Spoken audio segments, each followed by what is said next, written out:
I paid for $70 to get it here. You know what? Actually, are we recording? Can you? Yep, we're recording. Yes, we are. Okay. Feidelberg, it's another edition of KFC Radio on the Barstool Sports Network. Feidelberg has a fucking record player now, and he is a record vinyl hipster, and I'm just going to chop his head off with an axe. That is quintessential.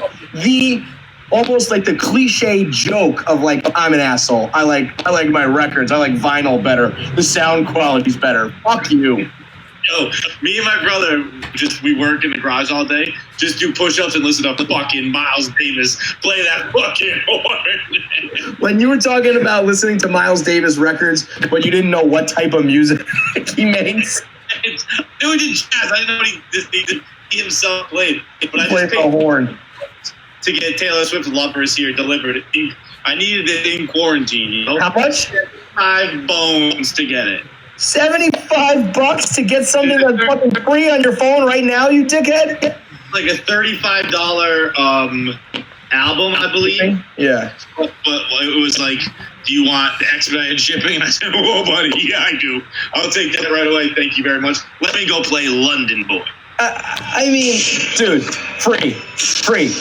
Took $0, 0 seconds. I got it. We're listening. You asshole. Man, look at this artwork. It's beautiful. I mean, honestly, it is nice artwork. It's quality. It's got, you don't have anymore. Where are you gonna find stuff like this? It's the lyrics to the song. Oh, all right. You kind of swayed me. I do like both of those things. I'm a sucker for album artwork, and I do the old school booklets that had lyrics in them. Yeah, those were dope. Yeah, and I do for stuff like that. Is that the album or the single? No, this is the album. The album. Does that have the Shawn Mendes remix? I hope not. You don't like that? Nah, I like the original better. No, how about him and Camila Cabello clearly on some good drug? Look at the vinyl of it. Fuck, this is all turning out to be pretty cool. Damn it. You win this round, Feidelberg. Fuck. We're going to dive right into it because we have 2 interviews. We got Nate Bargatze and we got Vir Das, a very funny Indian comic. So we got Am I the Asshole? We got our voicemails. It's going to be a long one as is. So we're just going to dive right into it. Am I the Asshole is brought to you by Death Wish Coffee. Death Wish sent over a bunch of... Actually, you know what? Hang on 1 second because I think I might actually have a new cup to add to the rotation, which is always big news. We did our favorite cups on the run on the podcast last week, and everybody's got their favorite cups. And I don't know. This is more of a mug than a cup per se. But Death Wish sent this over, and it's like ceramic and smooth. Got a good handle, good weight to it. I don't know. It might crack the rotation in a big way. I got one of those myself. So they actually Death Wish hooked me up because I moved home and I brought a bunch of Death Wish as a welcome gift or as a me gift. Death Wish hooked us up for us. They gave us a bunch of the cold brews. My brother's crushing those. My mom's crushing the K-Cap.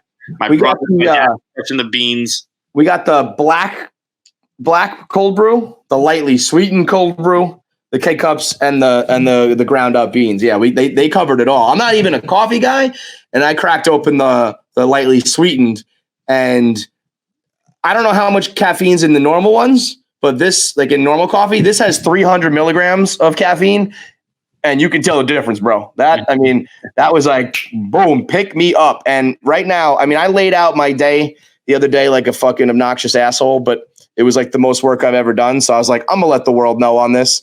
And I put up an Instagram just chronicling my whole day. Started at 3:30 in the morning writing blogs and went through 10:30 p.m. Doing a Lights Camera Barstool game movie watch. We're working like around the clock now. And I feel like I'm going to have to become a coffee guy. So Death Wish is going to keep me rolling because 2 interviews, radio rundown, podcasts, social distancing, ATI. It's more content than ever. And I don't know about you. Are you sleeping? I'm not sleeping well. I'm sleeping very hard. Did we talk about that before the show, or is that just we both are really sleeping? No, I think the world is feeling it right now because I'm like 3:30 to 7:30 every morning. Yeah, it's weird because I do feel like having I get home from work, you loosen the tie, you throw your keys on the table, you get ready for the night, and then you're tired from a long day and commuting and all that shit. This is just like, well, work is done. I guess I'll go to sleep now. And I'm just not really tired. And it's a strange thing. I did not expect the sleep to be an issue, but then I wake up and I'm tired. So I mean, the death wish is the only thing that's going to get me rolling in the morning. But yeah, I mean, you do 3:30. What do you do until 3:30? Same thing I do the rest of the time. I don't know. I have my phone open. I have TV on. I'm struggling with watching TV in the quarantine. I read, and then because I had to get up to turn my light off, so I don't have like a bedside lamp. So I read until I'm tired, and then I go and turn the light off, and then I put the TV on to go to bed, and then I just don't get tired anymore. Yeah, I like when I've been watching TV. I got one eye on my phone. Oh yeah, I'm not watching new shows. Although I did start The Wire. Oh, I was going to keep that quiet. Oh, it's out now. I did start The Wire, but I'm watching it with my dad and my brother. So I'm not like binging it because they don't have the ability that I have. That's what it is. And this is why Alone Together is so important. I will watch shows with people and I will put my phone down because it's rude. But when I'm by myself, I'm like, let me write that blog. Let me I forgot to promote that thing. Let me, oh shit, look at, and then as I'm doing that, I see my timeline and I just I've been trying to watch Ozark season 3, episode 1 for like a week. I'm saying that for this weekend. This weekend, I'm gonna hammer through Ozark. I almost want to do like some more like lights, camera, barstool type things. Like even if we just are on a live stream together, I'll be inclined to put my phone down and watch it because I just won't. I'm always like, all right, let's do this. Let's blog that. Let's post this.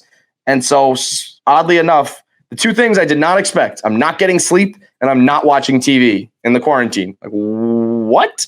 So I've been, running a million miles an hour. And so Death Wish Coffee is waking me up, keeping me on some sort of schedule because I've been doing the morning cold brews. And listen, you know me, if I, as a non-coffee guy, if I'm giving it the cosign, then you coffee drinkers have got to know it is the real deal. You know what I did do though, because I don't have a coffee machine, I just opened up the bag and I'm using it as like an air freshener because I love the smell of coffee.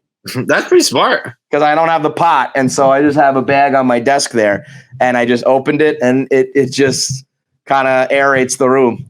I just always got a nice smell of fresh brewed coffee. So you can drink it or it could be an air freshener. And right now you can subscribe to it and get 10% off coffee shipped right to your door. So this isn't just like, hey, go to the store and buy. You can get, you become like a member of the Death Wish coffee community and they will ship it right to you. So step your coffee game up because all the other brands, it's that weak shit. Death Wish Coffee is also running this is a fucking deal right here. You could just win a MacBook Pro. Sure. Go to deathwishcoffee.com/KFC and you can enter to win a MacBook Pro, Death Wish Cold Brew, Barstool Sports merchandise, and a year's worth of Death Wish coffee. So I took a picture for them the other day, rocking the Barstool indoors gear. And so right now you can get, when you sign up, you can be eligible to win indoor gear and get the coffee, which is basically the official quarantine starter pack. So go to deathwishcoffee.com/KFC to get the MacBook Pro, the Barstool merchandise, and a year's worth of Death Wish coffee if you win the contest. Am I the asshole? Let's go. I'll start off with mine.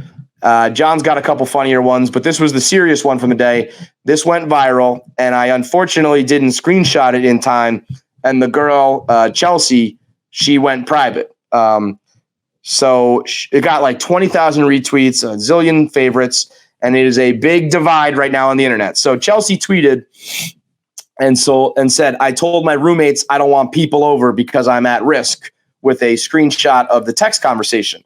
And her roommate, Rachel, said something to the effect of, I understand your concerns, but I pay to rent this apartment the same way you do. And so I'm going to be living my life. So be prepared to see a lot more of Brett. So Brett is her boyfriend. She's having him come over. And it sounds like Chelsea has some sort of immunodeficiency disease. And so she's at risk. She said if she gets a cold, she has to go to the hospital. And it really, I mean, the divide on the internet was crazy. A lot of people on her side. Rachel, the roommate, ended up quote tweeting it, her tweet, and said, unpopular opinion, but she, meaning herself, she has the right to have a boyfriend over to her house that she also pays for. Don't have roommates if you can't respect one another's personal lives. She came back and said, of course, I understand that, just not in a pandemic. And so the internet is right down the middle on this one. And a lot of people. How is there a divide? Huh? How is there a divide? Well, I'm assuming you're firmly on Chelsea's side. She's gonna die. Yeah. Like, it's not like she might get a cold, or it's not like one of those like you'll be fine, you'll be sick. Even in those, I would be on her side. Yeah. But if she has to go to the hospital when she gets a cold, she's going to die. Right. I mean, yes, and that's the difference. Like so let's say this girl was healthy. Say it's just me and you, and I'm having a girl over. What would you say then? I'd still be like, dude, what's the point? Don't be a dick. It's right. That's obviously my stance on this and has been, but I wouldn't make it a scene. It wouldn't go viral if it was just like my boyfriend came over. He self-isolates but walks over sometimes. I don't know. I guess that's fine. Whatever. It wouldn't be a big story. She's gonna die. Yeah. Unless she's exaggerating or whatever. With the facts as I understand, and the facts is presented to me, this woman will most likely die if you fuck your boyfriend. So maybe it doesn't seem super necessary. The reason why I know I'm on her side is because she spelled immunodeficiency disease. Like when you got those terms on deck, you've been in and out of doctors your whole life. You're the real deal. And also, I'm on her side because why does the fucking roommate just go to her boyfriend's? There's a good point too. It's like, hey, if you want to do it, you want to do it. You go to his place where there's nobody who's fucking at risk. Yeah. Yeah, that's a very valid point. To piggyback on this, so I think we're both on Chelsea's side here. Rachel and Brett, you are the asshole. Remember the something Navy blogger, Ariel Charnas? You know her? So she was the first one. She got coronavirus like day one, and she's a fashion blogger. Girls love her. Something Navy is her account. She got millions of followers. This is the girl who her husband met Dave, and Dave thought that he got coronavirus through her. Okay. So Sydney Esiason sent me this thread on Twitter because they're out on Long Island. And so Ariel went out to the Hamptons. And I did see this thread. I got you. So this thread, I mean, this girl, I guess if you follow her intently, she's like a noted hypochondriac with herself and her kids. So maybe some of her fans were already onto this one. But like her story about having coronavirus, getting tested for coronavirus, it's all kind of coming unraveled. She left her apartment in Manhattan, went out to the Hamptons. So everyone in Long Island is like, fucking stay at home. Like you're supposed to just stay where you are. You're in your beautiful palatial apartment in Manhattan. Don't come out here. But she has been going live on Instagram. Her nanny is like in the building with them. She's hugging and kissing her kids, and she's out in public after publicly being like, I have coronavirus. Yeah, it still hasn't been 14 days, right? Right, exactly. I remember it was like day 8, she left Manhattan, and it was, I remember this thread. And everyone was like, your hotel lobby, your apartment lobby, like the elevator buttons, the doormat, like you're compromising everyone in your building. You're bringing it out to Long Island. Your nanny is still in the building with you. Her husband made. I'm not even mad at the corona stuff. I've peaked and valleyed with corona already. I do this stuff all the time where like I get passionate about something and I realize it doesn't matter and I just stop being passionate about it. Yep. My passions are like a flame. They're like a match. It's like I burn hot and I burn out fast. It's just you realize it doesn't matter and like what are we doing? But like I'm just mad at how bad she is at keeping a lie. Yeah, like, it's so easy to lie about having coronavirus. You think that she just made it all up? Fuck yeah! If you read that thing, that just absolutely made that shit up. Because I don't know, like, what do you think's worse? Her making up coronavirus and doing this whole dog and pony show, or if she had it and was just being reckless? Probably if she had it as being reckless. Yeah. This one's like funnier to be like, oh, you dumb bitch. So apparently, if you followed really closely, like she was giving shout outs to like the doctor that she went to. Yeah. I think it was like, I'm going to get a lot of exposure as being like the first person to have it.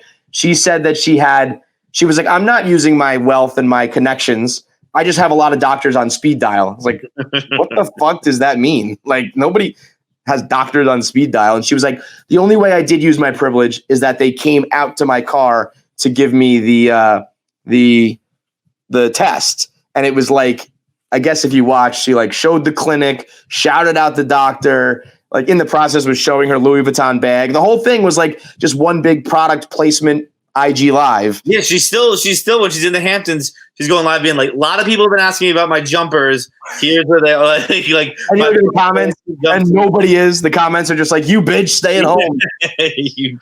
you fucking goddamn bitch. How bad do you have to be? Why is she famous, by the way? She's not like, it's like, I figure like a fashion blogger, like super attractive or whatever. She's not ugly, but she's just a fine looking person. What's the appeal of her? Maybe that is the appeal. Maybe she's a little more like relatable.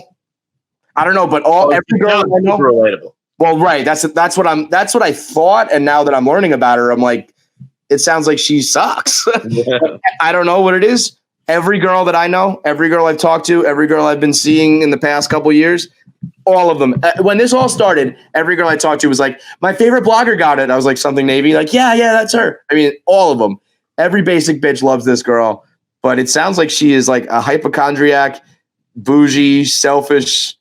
I mean, if you're going to say you have coronavirus, you can't be hugging and kissing your kids. Just fucking stay inside and document your next 14 days. Right. And then you get to do whatever you want. Right. And then you're the person who beat Corona. It's very easy to get caught baking Corona. I guess during live, like her nanny like walked by and she like quickly moved the phone. Like, oh, never mind. She wasn't there. So just a piss poor job. If you're going to snake it, you got to be a real snake. So she's the asshole. Rachel's the asshole. Next up, what do you got? Okay. By the way, real quick, I was feeling nauseous to my stomach today, so I got out some soda and I put nauseous to your toes. What? As opposed to nauseous to your toes? Yeah, fuck off. So I got crushed ice. What's that about? That's a fucking myth, right? What? Like when you're sick, a little bit of soda with some ice chips. That's phony, right? I never heard that.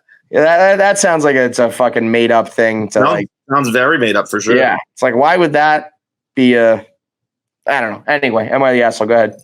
All right, these two are good ones. All right, but let's see. Okay, I'm gonna go with this one first. This one's pretty quick, I think. So okay. Am I the asshole for not telling a guy I don't shave? A bit of background. I, 24-year-old female, don't shave anything. I have arm hair, armpit hair, leg hair, pubes, even some ass hair. I'm pale. I'm very pale and have very dark hair, so it's very noticeable. That opening paragraph, just I want to look like spiders are crawling out of my skin everywhere. I started talking to a guy on Tinder almost 2 months ago. We talked for a few weeks and he asked me on a date. The dates happened before the whole situation. Stay at home, folks. We have a really great date and I ask him out again, this time to my place. Woo, baby. We start to hook up. I get undressed and he sees my leg hair. He makes it uncomfortable, forgot to shave in the winter joke, and I inform him that I never shave. He freaks out and scrambles to get dressed. He tells me that I'm gross and should have warned him before I wasted all the time on me. I understand that it could be a deal breaker, and it wouldn't upset me if it was for him. I was just upset the way he handled it. In my defense,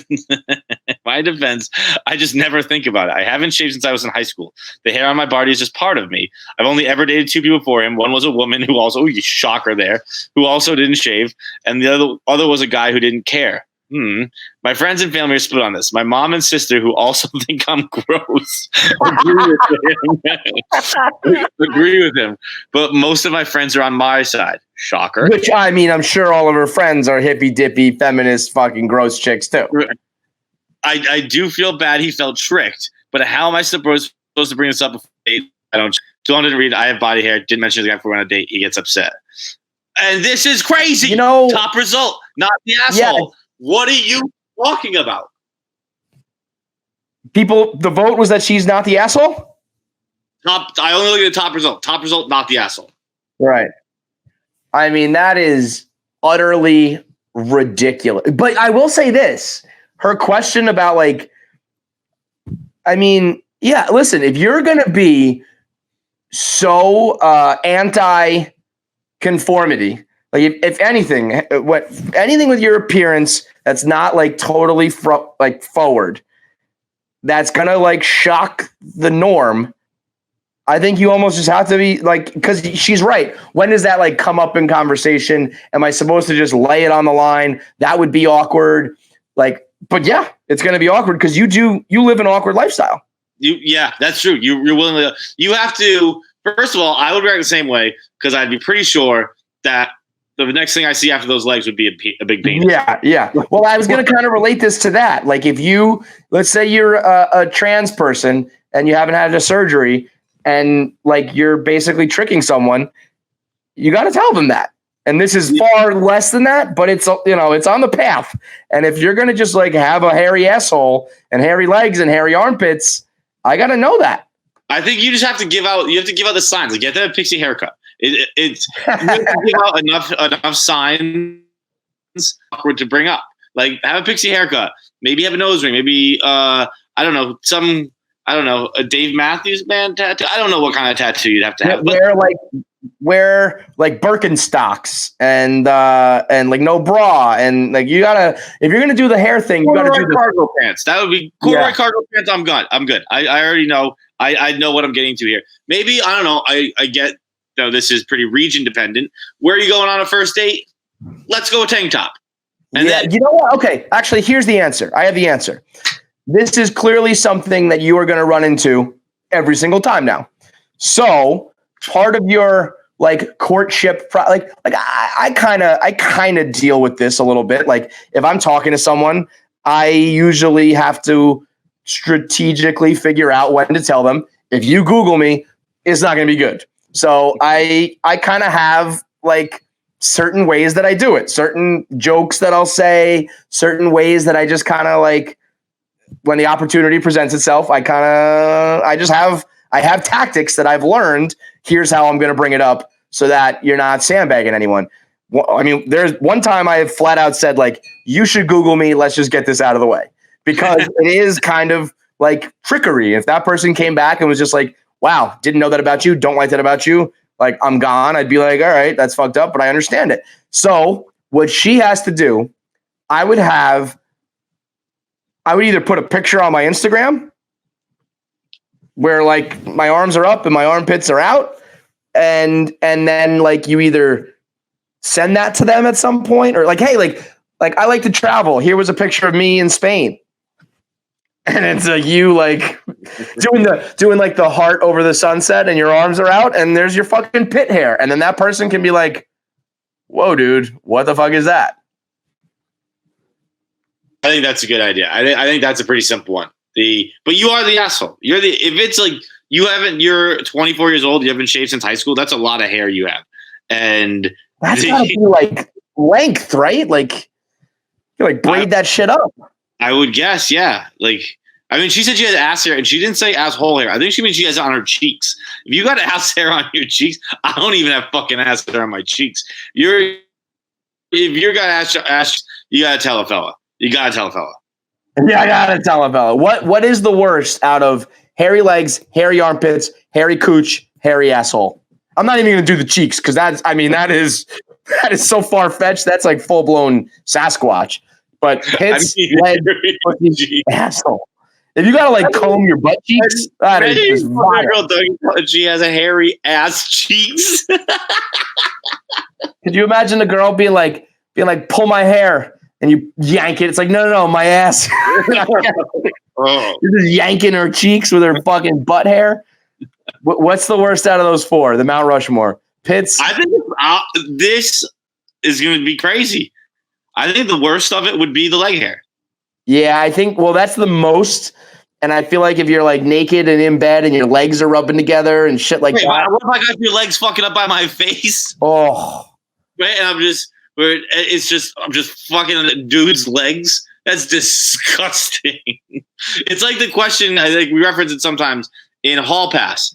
When like, would you rather like suck a guy's dick for 5 seconds or intensely kiss him for 10? Yeah. And you can just like, feel the beard and stuff like that. The feeling of the hair. Like a dick isn't the most masculine thing in the world. It's just feeling hair. And if I just sound, that like sandpaper sound. Yeah. Oh. If I got your fucking calves up, give me a rug burn on my face, I can't have it. I can't have it. Well, you know what I'll say? I think that the legs is the most exposure. I think that for me, like we always say, getting to look at a girl's asshole is like the holy grail, right? That's what we want to do. That's why we like doggy style. That's what we want to see. And so when that's ruined, it's like, that's what I was fighting for. And now it's like, that wasn't even good. So the legs to me is the biggest problem. The asshole's the worst letdown. That's, it's like you open up for business and it's like, oh no, I don't want that at all. That door. You can close that door and it's just not there anymore. Right. Yeah. You can avoid it. But the usual, the excitement you feel from getting to see that last square inch of someone, that's totally ruined. That's, when you're a no face girl fan like myself, that's just, you're just ruining the best part of the whole game. Wait, by the way, I told this on Mail Time, John, Miss Impulse, Google it, Pornhub search it. You'll thank me later. Last Am I the Asshole? Miss Impulse. Just gonna remember that one to memory. I repeat porn names back to you, but like someone, a human being's name, I'd be like, "What are you telling me that for? I don't give a fuck." But yeah, no porn names. You got to write down. You got to use your memory devices. Just remember that one. All right, here it is. A coworker was sharing their screen with us during a brief component of a presentation, and I happened to catch a page open on the side. I was bored during the presentation, so absentmindedly started reading it. And to my surprise, I realized it was a dirty story. It was well written and actually pretty hot, to the point that I thought, let me grab this for later. I was able to discern from the available window what the story title was and the name of the website. So I went to the website and I did manage to find the same story. I ended up really enjoying the story, so I clicked on the username and read a few of the other stories. There were some stories with multiple parts or recurring characters, and one was, to my utter shock, pretty obviously our office and the people in it, which meant that this was something they were reading. Which meant this wasn't something they were reading. Writing. It was something they were writing. Right. I was so amused by there being about 24 erotic stories of the people in our office that without thinking, I messaged the entire link to a longtime friend explaining what I'd found that day.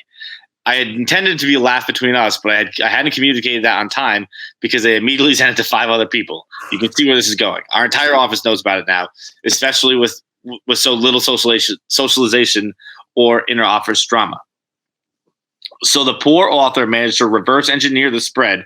Well, I don't know where this guy works, but he works at NASA. Reverse engineering and fucking proponent presentations. So the poor author managed to reverse engineer the spread and find out I am the one who first sent it around.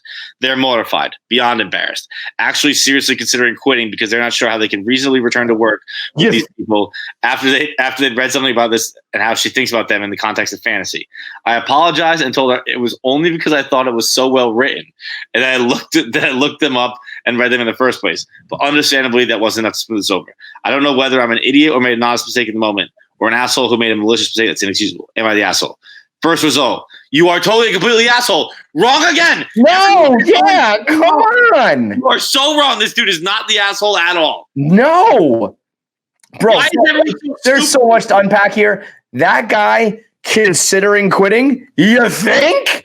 No, it's a girl. Girl. Oh, my God. Yeah. Fucking, well, you know what? Actually, I think it's actually a little bit easier to get, if you want to, I think you need to get out the transfer papers and never talk to any of these people again. But I think a guy comes across way more creepy than a girl writing. Oh, yeah. I think this is a billion times easier to get over as a girl. Yeah. If you're a girl, as a guy, you don't consider quitting, you get fired. Yeah. As a guy, that's like, you probably might have to register on a list now, dude, right. Which is a double standard, but it just is what it is. Okay, let's go back to the beginning.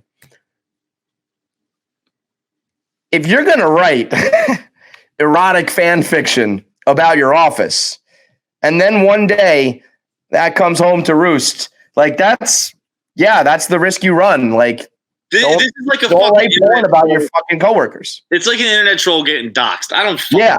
Don't cry to me. You were a dickhead. You sowed your seeds. Suck a dick. And like, and you were sucking my dick. Guess what? Now I found out about it. you were sloppy about it.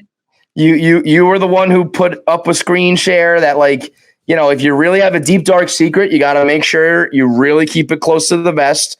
You know, maybe you could have been a little more like careful. Like, hey, I'm about to send you something that's seriously got to stay between us. But whatever, that was maybe an honest mistake. This involves everybody. They're allowed to read it. They're allowed to know about it. I wouldn't even say this just to say between us. I'd be like, yo, look what Casey's been writing. And just send you Casey's smut blog. Now, if it was not about let's say Casey is just writing just complete whorish fan fiction that has nothing to do with our office. Let's just say Casey is writing some slutty fucking show about fucking people in Texas that has nothing to do with us. And and we send that around. Do you think that's different? Nope. You think that it's fair game if you're going to be a porn writer, if Casey Smith is now just a porn writer, we're going to it's fair game. If you're doing something that is extraordinarily out of the ordinary, it's fair game. It's like just someone being an asshole in public, right? Like I'm going to video you. This is crazy what you're doing. Yeah. You are writing smut, some good smut, apparently. That was an unbelievable excuse. The only reason I shared it is it was so well written. Shut up, dude. That's great. Fuck up. I was just stunned by your eloquence. Yeah, okay. The way you captured Rick's penis was beautiful. Get out of town. What if you found out that a coworker was like a dominatrix in the bedroom and you spread that around? Because that's behavior that's out of the norm. But if someone's like, if it was a job like that I would still tell, but I would be like, this is between us. I'd tell you, but I'd say, like, let's just keep this one between us. Right. Because that, I think, is just like, that's someone's sex life.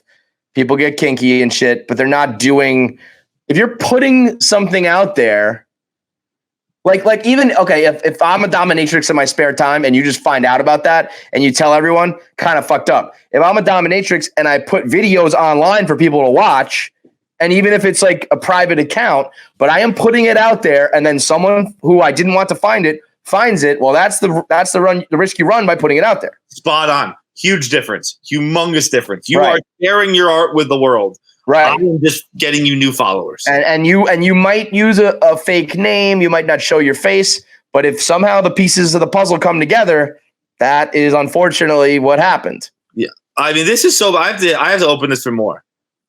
You're an asshole for being nosy. No, he wasn't being nosy. She fucked up and put it on the screen. That's human curiosity right there. Like, to me, it's... You're an asshole for sharing said material when you realize it involved people in your office.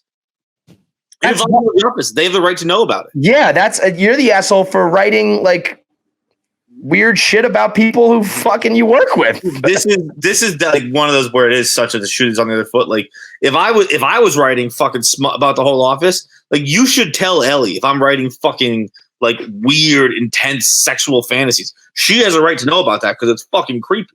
But that is also where I think that the guy and girl difference is a big one. Like if I was writing weird sexual shit about the girls in the office, they need to know that because it's like, you got to steer clear of that guy. If a girl's doing it, it's almost like, like, let me know so that I can like hit on her. That's a deep one. And that's where you really can't rely on the internet, It's like, that's why I was arguing with Dave about Rotten Tomatoes, or you look at some polls on Twitter and shit. It's like, you can't trust people. People are assholes. People are idiots, apparently, especially when it comes to declaring assholes. Dude, top fucking answer, like an extensive, like this person's furious. The next response is, seriously, I rarely get rarely get mad at scenarios posted in the sub, but I am legitimately furious. He should be fired for snooping and sharing private materials from a college computer. They're not private material. As I understood, they're not private materials. He went to a website. Right. If you hack into someone's computer and find it or something, okay, if it's on the web for consumption, the wrong person consumed it. I clicked the username and read a few more of their other stories. I mean, yeah.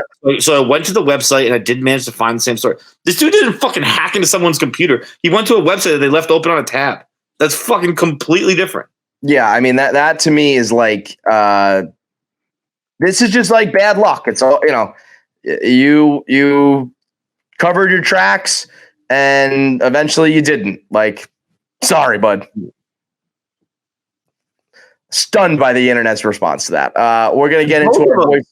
The top one on the fucking other one was it's hair, not an STI. I still need to know if what I'm going into. All right, just look. I'm like a soldier. Okay, I'm like a soldier when it comes to sex. I'll probably go into any battle you want. I need to know. I need to have a game plan in my head to prepare myself for what kind of carnage I'm about to see. Dude, I, by the way, would probably prefer an STD. Yeah. If you told me, as long as it's not one of the permanent ones, if you told me you could either fuck this girl with like chlamydia or fuck this girl who has hair everywhere, I'll be like, get me the Z-Pack and let's go, babe. Because that's one I can get over the chlamydia. I'll be scarred for life getting butt cheek hair all up in my mouth. Real quick before we do voicemails, this one's not Am I the Asshole? This comes from the Reddit relationships account. But I saw this one a few days ago. 21-year-olds and a 20-year-old, both male roommates. My roommate keeps giving me little kisses when he thinks I'm asleep. How do I ask him to do it when I'm awake too? So I read the whole thing. Long story short, this guy has some sort of like health issues where he sleeps like 15, 16, 18 hours a day. He takes naps on the couch all the time. And during quarantine, when the roommate has been home, he like throws a blanket on him and takes care of him. And he's been leaning over and giving him like kisses on the forehead and like rubbing his hair, thinking the roommate is asleep when he clearly is like kind of half awake, half asleep. And this guy's like, I kind of like it. And what's funny is like as he goes through all the details, he's like, I'm pretty sure my roommate's straight, but like he's definitely gone both ways with other people, and so have I. And he's kissing me in my sleep. Like, how do I get him to do it all the time? If you're sleep assaulting dudes, pretty sure you're gay. Yeah, I'm pretty sure we know the score with both you guys. And I'm pretty sure if someone is sleep assaulting you, if you just told him, like, hey, you can do this during the day too, I'm pretty sure he's going to say, okay. Yeah. Yeah. I don't think, I mean, and if he doesn't, new roommate time. Yeah. If he doesn't, then we got, imagine if he was just like, what? Like, no, dude, I'm straight. I just do that. Like, well, then you're a serial killer. But I'm pretty sure if a guy secretly kisses you at night, if you wanted to kiss him during the day, like you guys will probably just have sex next too. I think you guys are just gay and like each other. So just be together. All right. Voicemails time. They are brought to you by Rad Power Bikes.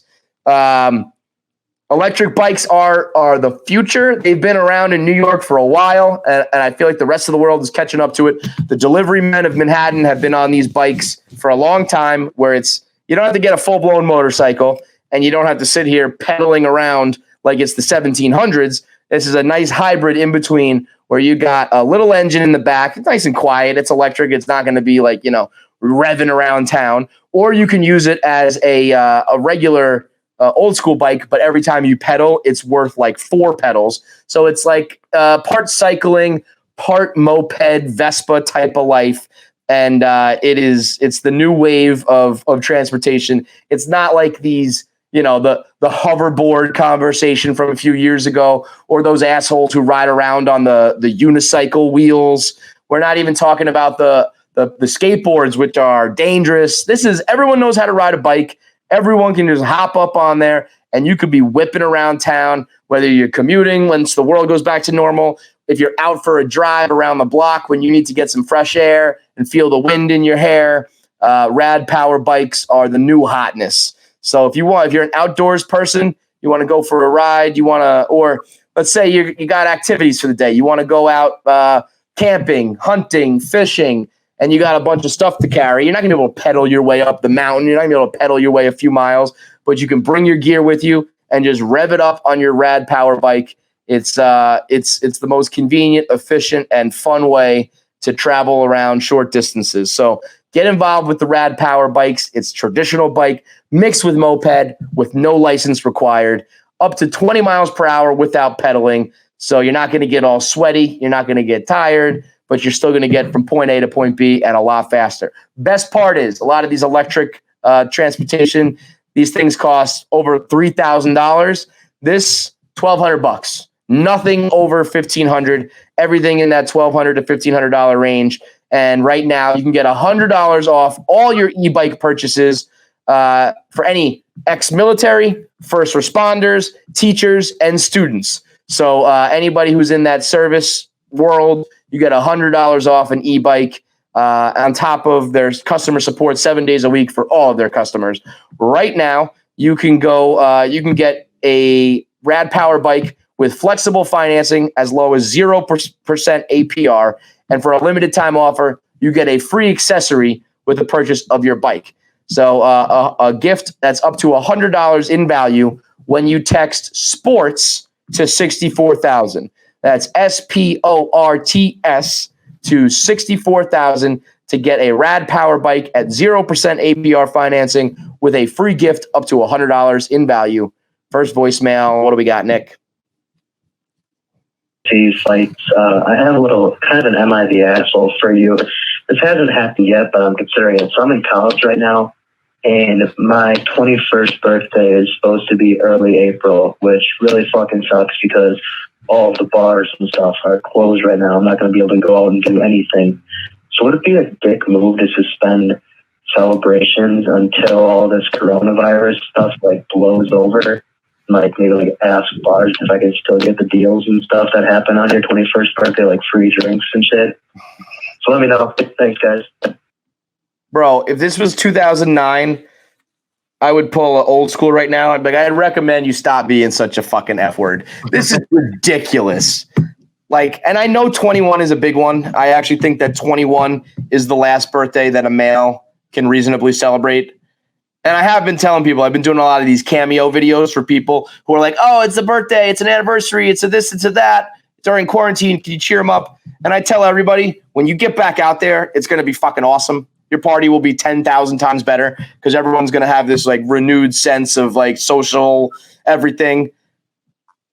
But like to ask for special treatment a few months later, or like, hey, this counts as my birthday, I get free drinks tonight. Like, fuck that's insane. That's insane. That's so stupid. It's what do you say, $1 on a beer or something? Yeah, come on, dude. Come on. You're 21 years old. Where are you possibly going that's like so expensive? I get. Also, like you're going to be saving up money. You're not spending any money right now. Sure. So, I know maybe you might have lost a job or something like that. That sucks. I am quite concerned about my utility bill because I got the heat running fucking 24/7 now. I don't even know what utility bill. Like, I don't know what's a high utility bill. It can't be that high, right? Mine will probably be like mine. I think mine's usually like $300, probably like $600 now. Whatever. Yeah, I mean it's not great, whatever. But yeah, I mean, if you wanna, personally, I think if you miss your birthday, you miss your birthday.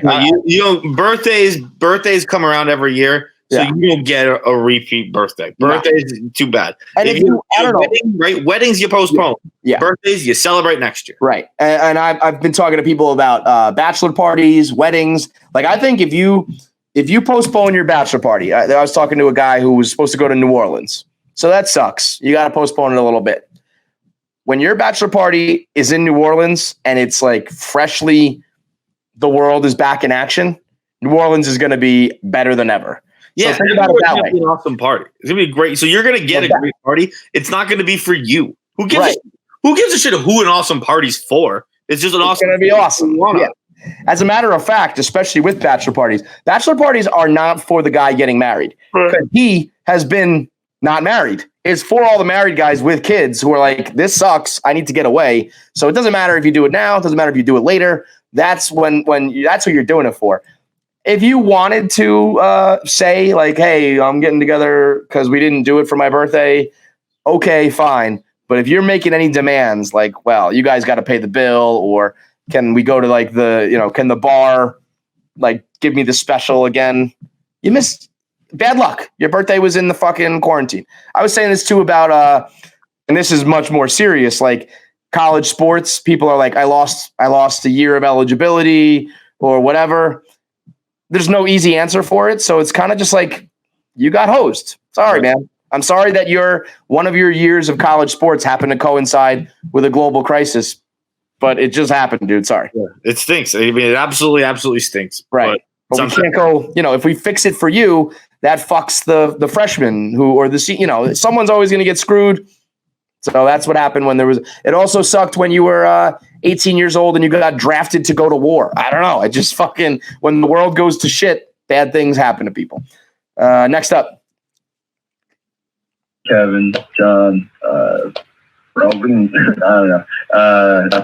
There's some recent rumors that Wembley Stadium was supposedly making a giant lasagna inside by heating up the stadium and covering it like a dome, so it's like an oven. I was wondering which stadiums you think would make the best foods during this time of great peril to deliver out to the great citizens of the United States of America. Thanks. I did see this tweet. Did you see this? No. It was like a funny, it was like a fake, obviously like fake tweet that I think some people took seriously. They were saying like that in order to feed the hungry during this time that they were making like soccer field size lasagna and like cutting it up and giving it to people. It was very funny. I mean, it was very obviously a joke, and I hope that no one was taking it seriously, but the details were funny. They were rolling out layers of 7 layers all along the field and all that shit. What stadium do you think would cook? This is a wild question.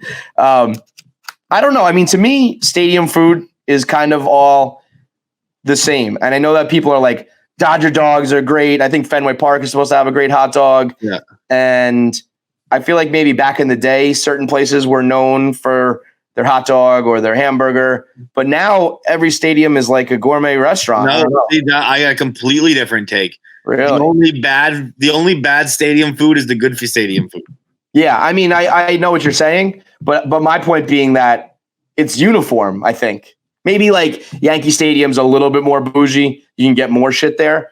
But for the most part, I feel like if you go to a sporting event anywhere now, you're going to have like a lot of the same options. Yeah, well, I think he's talking about as a field. Yeah. Well, that I just don't know how to answer that. What are we saying? Like, which field could you cook the best food on? I don't know. I was gonna say like Fenway got a nice bowl, like a field of clam chowder would be good. Oh, right? Oh, okay. All right, now I get it. I was thinking about like cooking it. So you're thinking about just like serving food out of a stadium. Yeah. Because Fenway's got that big, you got the big monster. Although I guess but that fucks it all up. I mean, like I would think like Giant Stadium is just like a uniform bowl. Bowl. Yeah, you're right. I would think maybe like Jerry's World, or I think Miami has a retractable roof. I'm almost thinking of those mugs that have like a thermos that you can like open up a little lip and drink out of it. Just retract the roof a little bit and sip your soup. I think like what is it here? I don't know. We are. You know how I said our show's not changing because of quarantine? We are scraping the bottom of the barrel. I was gonna say like Heinz Field. I thought of a buffalo dip. I don't know why. Or maybe like Heinz Field. You got to do something ketchup related, like French fries. You're just dipping in a giant bowl of ketchup at Heinz Field. Next voicemail. Yeah, next. I was gonna be like, that's it, but we got one more voicemail, and then we'll get into our interviews. Hey, what's up, quarantine boys? So this all happened a few weeks ago before the whole country went on lockdown. But I've been seeing this girl for a couple months, and she has a roommate. And we all wanted to go out into the city one night, and her roommate's single. So my girl asked me, like, hey, like, find one of your single buddies to accompany us. So all my friends are dating people, but I have a couple that aren't. So I thought I got one of my buddies. We go out in the city, whatever, great night. My buddy and her roommate end up spending the night together. And then the next day, I got the whole rundown about how bad he was in bed. And I don't know if I should be embarrassed or upset or what, but I didn't realize that I need to ask one of my boys that I'm setting up if he can throw down the bedroom. I just don't feel like that's a necessary thing to bring up on a blind date. But what No, guys, fuck this. This guy, he was doing this whole crew a favor, no? I'm confused. It's just his buddy doesn't have good sex. Yeah, so he's going out with this girl. She's like, "Oh, I got my roommate. Like, can you bring along a guy for her?" So he asks his buddy. So he's doing a favor for his pal by being a wingman. She, who was the third wheel, now doesn't have to feel awkward because they're all going out together. He's going, yeah, sure, I'll go out with you. They obviously hit it off enough that they're enjoying each other's company. And then he doesn't put in a good performance and you go gossiping and like talking shit about him. Fuck off. You should have just been the third wheel for the night and not made me do this. Yeah, man, that's some bullshit. I got two takes here. First of all, that's someone asking you to do a chore you don't really want to do. You're half-assing it. So why don't he gave his best game? He's like, fuck it. I guess I'll do this. I guess I'll fucking dip my take in the oil. And he's, maybe that's it. But even if that's not it, guess what? Sex talk doesn't cross sexes. Yeah, I agree. Right? If you're going to talk about a guy's performance, do it with the girl. Talk about with your girls. Yeah. If I'm going to talk about a girl's performance, I never tell you like how I fuck or like how people I fuck. That shit stays. That's you. That's my thing. And that's not yours. And so maybe that's on the girlfriend. Like if the roommate told the girl, that's fair game. The girl can't tell the boyfriend, hey, your buddy sucks. Right. So also, I have a couple takes. Have you ever done this? I think this is weird. Well, like been a third wheel? Been like a wingman or grenade, whatever, fall on a grenade? Yeah, like in the moment. I'm not Captain America. I don't fall on grenades, dude.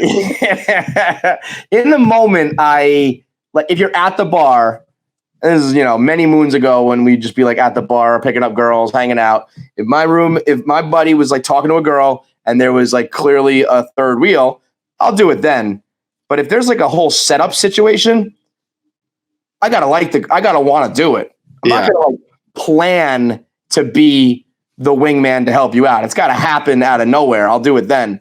But if it's like how about you just don't bring that girl out on this date? Right. We're adults, right? Yeah. Right. She can stay at home.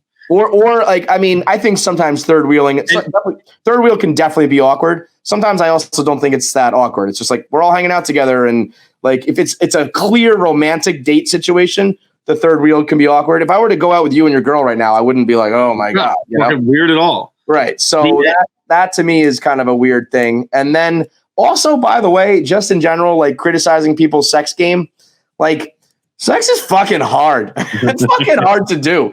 And especially for girls, if you're like, if you're a girl who gets off like really easily and someone can't do it, fine, go ahead, criticize. A lot of times there are girls who like can't even figure out their own shit. And now some guy for the first night is going to have to do it. So, Also, I have a selfish amendment to my, sex talk doesn't cross sexes unless it's fun. If I put in a bad performance, it's good. If you're good, go ahead. I think mostly, I honestly only want to hear about the funny. I don't want to hear about great sex you had. I don't want to hear about terrible sex you had. If you can make it funny, and it's like if I have a terrible performance and you want to tell your girls or your guy friends about like this fucking, I don't even know what I would do, but like if you tell a good story, I am always willing to be the focal point of a good story, even if I'm the asshole, even if I'm the butt of the joke. That's fine. If you want to tell a funny story about me fucking bad, fine. But if you're just like, ew, why'd you set me up with that guy? He sucks at sex. Fuck you. You suck. Right. It's like, you know what? If you're the type of girl to complain about that situation, you're probably it's probably your fault that the sex sucked. You're probably a dead fish in bed. You're not in tune with yourself. You don't know how to fuck and get yourself off. You're a selfish lover. And halfway through, that guy was probably like, this is a waste of my time. This girl sucks. She sucks in bed. I'm doing this a favor anyway. I'm just going to come. I'm just going to let myself come. Fuck you. That's it. I'm going to come and you can't stop me. That's a guy's like defiance. Like, you know what? I'm gonna let the floodgates open. I'm just gonna come right now. Fuck you. Give me a break. That's some bullshit. All right. Let's get into our voicemail. Let's get into our interviews for the day. Who do you want to go with first? Let's start with Vir. Vir Das, a Indian comic from Mumbai, live from India in what, a 10-hour time difference. So we went international on him. He's got a very funny special out right now called Vir Das For India. Very cool, and we talk about it right away. Very cool setup. It's unlike any special you've probably ever seen before.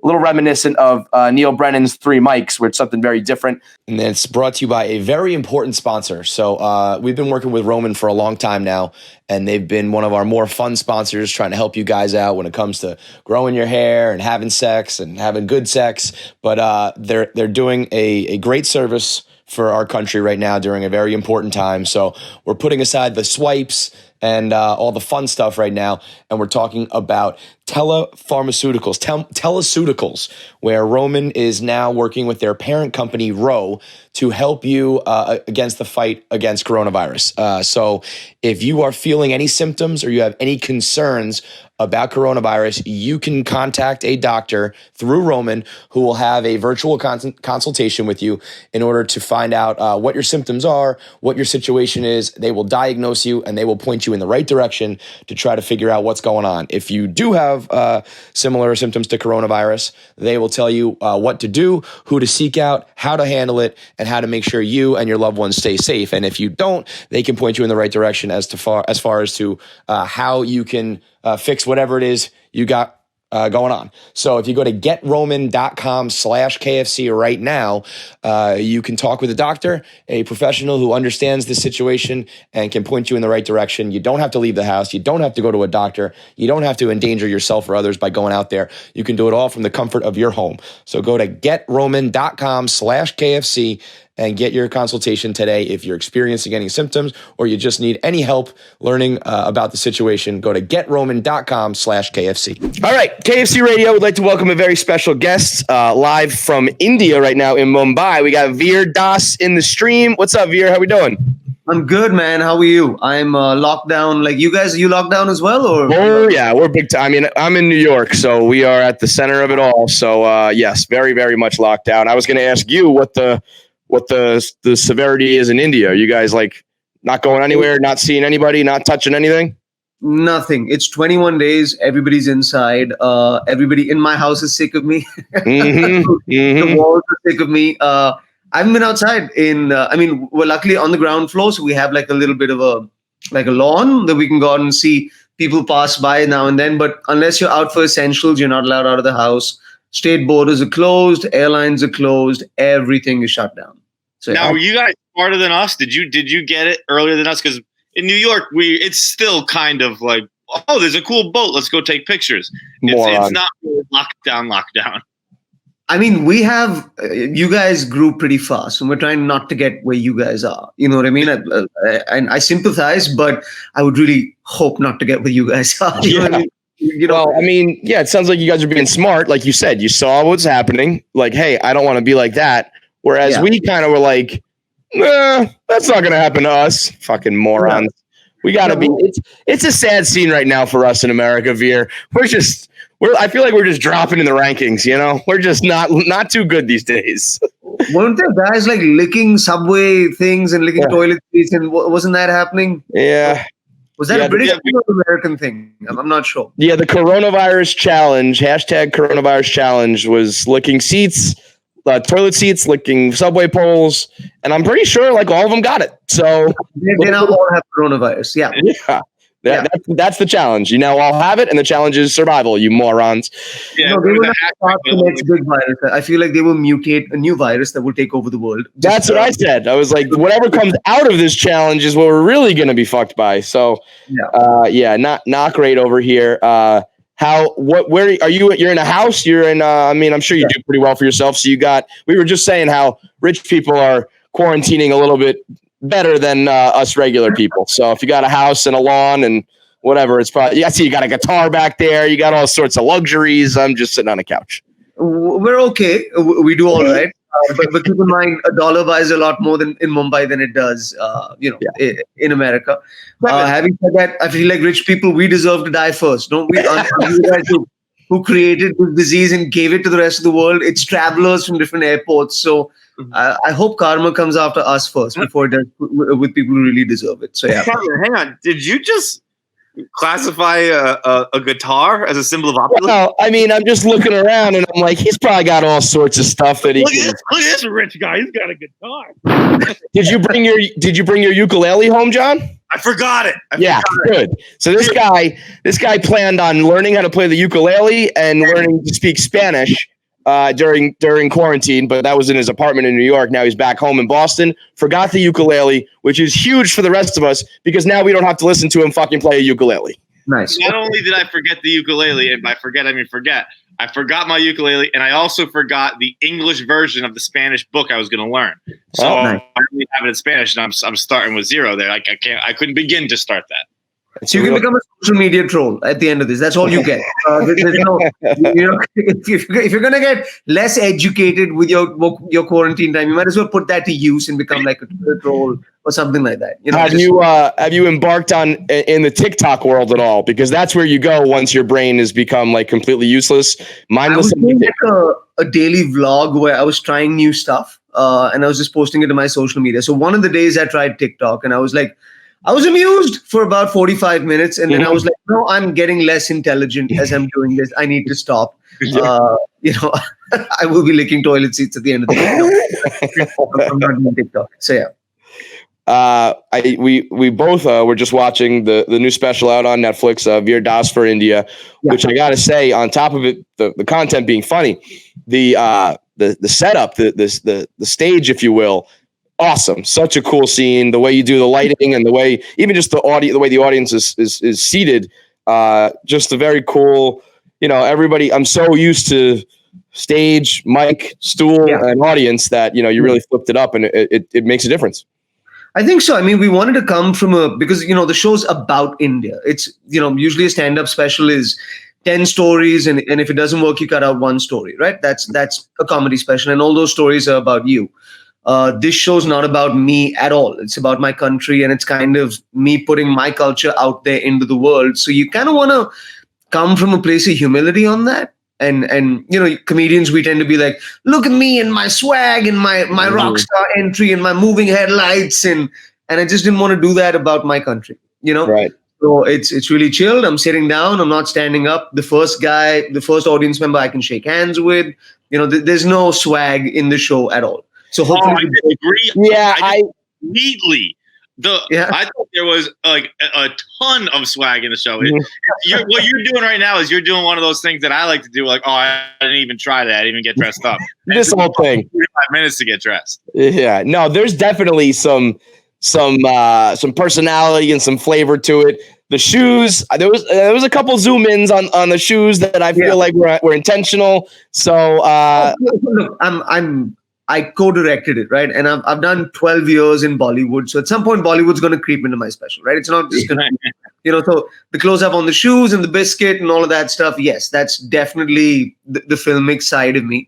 But I just didn't want to be like, lights and all of that stuff. I just didn't want it to seem very rock starish. I just kind of wanted to be like a conversation between friends, Well, mission accomplished. How did you pull off the was it announced beforehand, or were people were being kind of herded in where they put into certain sections? Like, how did you get the non-Indians to sit in one section? Vir, how did you pull off segregation? How did you do that? I kind of learned it from you guys. And wait, for people who haven't seen it yet, there is a section of the audience which is all the white people, and at times when Vir is explaining things about India, the lights go down, the red lights go on the white people, and it's like, talk to the whites. But yeah, we were good at that. So it was so we kind of sold tickets to everybody, and these were expats who kind of live in Bombay. And then when they came in, we were like, hey, would you guys like special seats? And turns out white people don't refuse special seats. and then before they could all kind of look around, they were like, "Are we all sitting together?" And then we just did the show before anybody got disturbed or anything. But there was like 150 expats, and they were cool. The minute the first lights went up on them, they were cool. I think it must have been a great experience for them once they realized it wasn't a trap.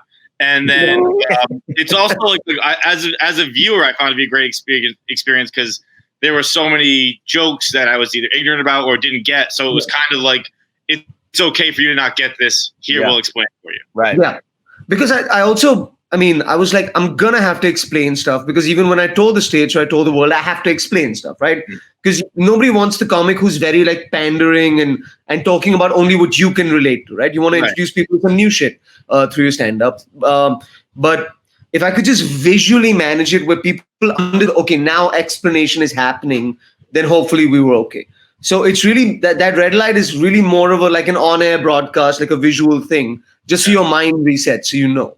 But it was definitely a weight off my shoulders when I would just feel like an idiot. Someone over my head, and I'd see the red lights come up, and I was like, all right, Yeah, I mean, there's a lot of cool shit that you learn. I mean, it feels like if for the Indian people in the audience or listening at home, you're almost like celebrating, like, oh yeah, I remember that from I do that too or whatever. And then for the people who don't know, you're learning, and I feel like a lot of throughout the whole special, I was like, all right, well, that's their version of this for me, and everybody's got their foods, their style, their whatever it is. So it's again not only with the set, but even the way you do it, it's kind of a different type of special where it's like more educational, more like a conversation. It was just a cool vibe. It was different. I mean, I kind of had to, right? Because when we were doing it, Netflix kind of very subtly said, look, there's like 10 people who have 3 specials, right?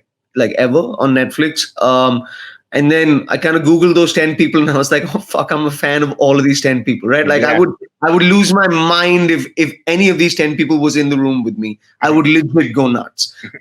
So I kind of don't want this third one to be like the first 2 at all. So I'm just going to kind of do the opposite of what I did in the first one. So yeah. Very cool. Very cool. Kind of how that turned out. Yeah. You mentioned Bollywood before. We've been watching the last week or so. We've been watching highlight reels on YouTube of like the best Bollywood stunt scenes in movies, action scenes. Yeah. I mean, where do you guys come up with some of that shit? We're talking like, Crouching Tiger, Hidden Dragon mixed with Michael Bay movies, explosions and flips and flying. And like, it's quite a scene. Hey man, where do you think your weed comes from in America? It comes from it grows wild up here. So yeah, we don't have to go to a dispensary or any of that stuff. What I like about Bollywood, okay, so here's the beautiful thing about the West, right? You guys watch Bollywood and then it's like this fantastical experience for you guys, right? And you're like, oh my God, it's such a suspension of disbelief. And sometimes the plot makes no sense and all of that stuff. And then you go and make 7 Avengers movies, right? Like you guys do get that that's what the Marvel comedy, the Marvel universe is. It's Bollywood. It's your Bollywood, just with a lot bigger budgets. So it's the same thing. Like Bollywood is escapist, unapologetically emotional cinema. So if you're doing an action scene, it has to be escapist and like loud. If you're doing a love scene, it has to be the same thing. It's just you got to amp everything up. That's Bollywood. That is a beautiful and perfect explanation. That makes complete sense. Yes, it's the Avengers. No wonder we all fucking love it. Now, I mean, look, Bollywood. Bollywood is for 1.3 billion people, right? So if there's one guy who Taylor or who's, he runs a shop or he has a library, whatever, and he's got one thing to do on Sunday, which is head out with his wife and watch a movie, and life's hard. If you show him Spotlight, he's going to kill himself. You know what I mean? You show him like bright lights and cities and magic and movies and do what the Avengers does for you guys. Now, you mentioned in the special, while you're talking about Bollywood, you mentioned Tom Alter. Now, I'd never heard of Tom Alter. Are you looking for a new one? Because I'd love to get into the Bollywood world. We're not making that many movies about white guys oppressing us anymore. So in the modern ones, like I feel like you guys, like in the old Bollywood movies, you guys were like, kill the Indian dogs, we run everything, and now you're just coming in as venture capitalists. That's what white guys play right now. They're like, I like your company, I'm going to give you $9 million. Like that's the white guy in every movie. So if I ever make one with one of those, you will be a venture capitalist. I promise. Yeah. All right. I also want to be clear about something here. In this special, you didn't mention that he was an oppressor. I thought he was just like the fun white guy in a movie. That's really more my bag. Okay. I mean, then I think there's only one more role for you, which is if there's ever a wedding in a movie, we always just put a white guy in a wedding because it's good to have like one confused white guy in the background going, do I dance now? Do I not? What is this? Like there's one guy at every wedding. So you can be that guy. That's beautiful. I don't have to act. That's just, I'm always just a confused white guy in the background. That's my whole vibe. My brother, who's our producer, right? But like the last thing he did before the world went to hell was he went to an Indian wedding, and he was in the wedding. He's like one of his best friends. So they did the American version, and then they did the Indian version, and he was in traditional garb, wearing those shoes, and he's a pale Irish Mick like myself. We do not pull that look off well. You guys look sharp. We do not. I mean, did you see the Canadian Prime Minister came down here, Justin Trudeau? Mm-hmm. And I don't know who his stylist is. I imagine they're now fired. Because he came down and put on like a traditional wedding outfit to meet like Indian leaders. And it was just loud and gold. And everybody was like, are we doing a negotiation? Are we fucking at the end of this? Like, what's happening? Hey, at least he didn't do brown face. You're lucky.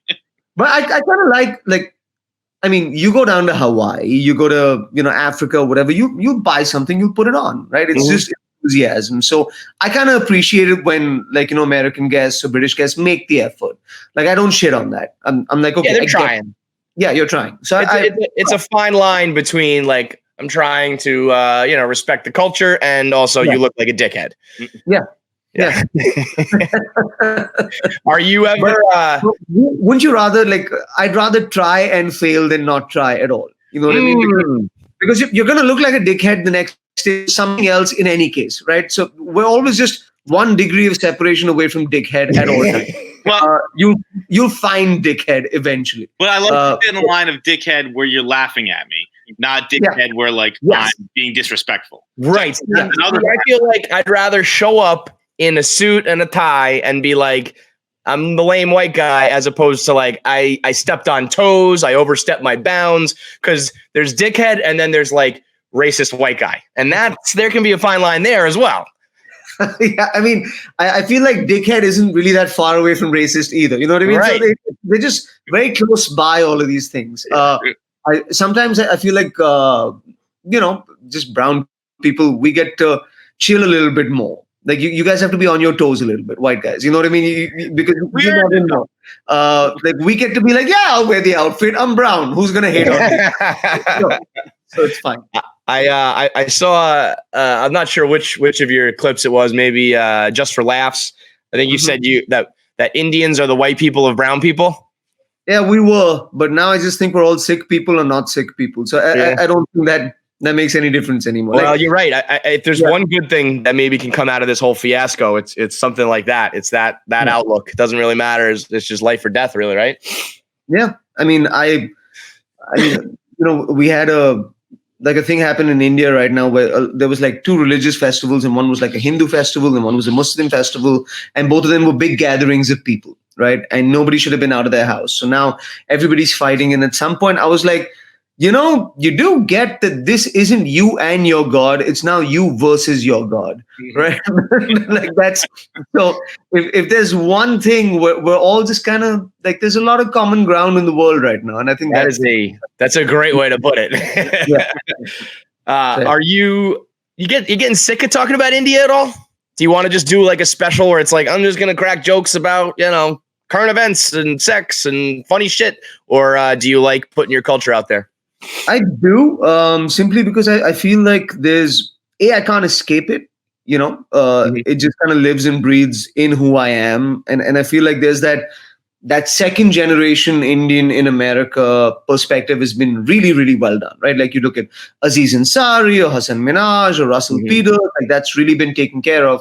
But the reality of the 1.3 billion, there's not a lot of people putting that on the plate. So I kind of like to serve that up a little bit when I'm out there. Yeah, I don't want to research history for my next special. I don't want to do that. And I won't. But, I feel like there's so many specials. Every single week, there's like 5 specials on 5 different platforms. Yeah. It's kind of nice when a special has a theme or it has a little more theatrics to it than just, coronavirus, blah, blah, blah. Yeah. Well, I mean, as a viewer, yeah, it was like, it definitely jumps out where it was like, I'm not just watching another hour of joking about 10 different things. Like you said, it was like, there's a theme to this, there's a point to this. And so I want to watch that as opposed to the same old type of specials. So I feel like there have been so many recent specials, and maybe it's because I'm just kind of going like, pseudo stir crazy, but there have been so many specials, even in the last 2 weeks or so, that I've gone to put on and had it on for 15 minutes and was just like, I get it, and then I went on to something else. For India, I had on the entire time. Like if you look at who's on Netflix right now, I think like people like Tom Segura or like Dave Chappelle or Bill Burr, like when these or Mulaney, for instance, these guys can take everyday things and elevate them to a level that is just amazing, right?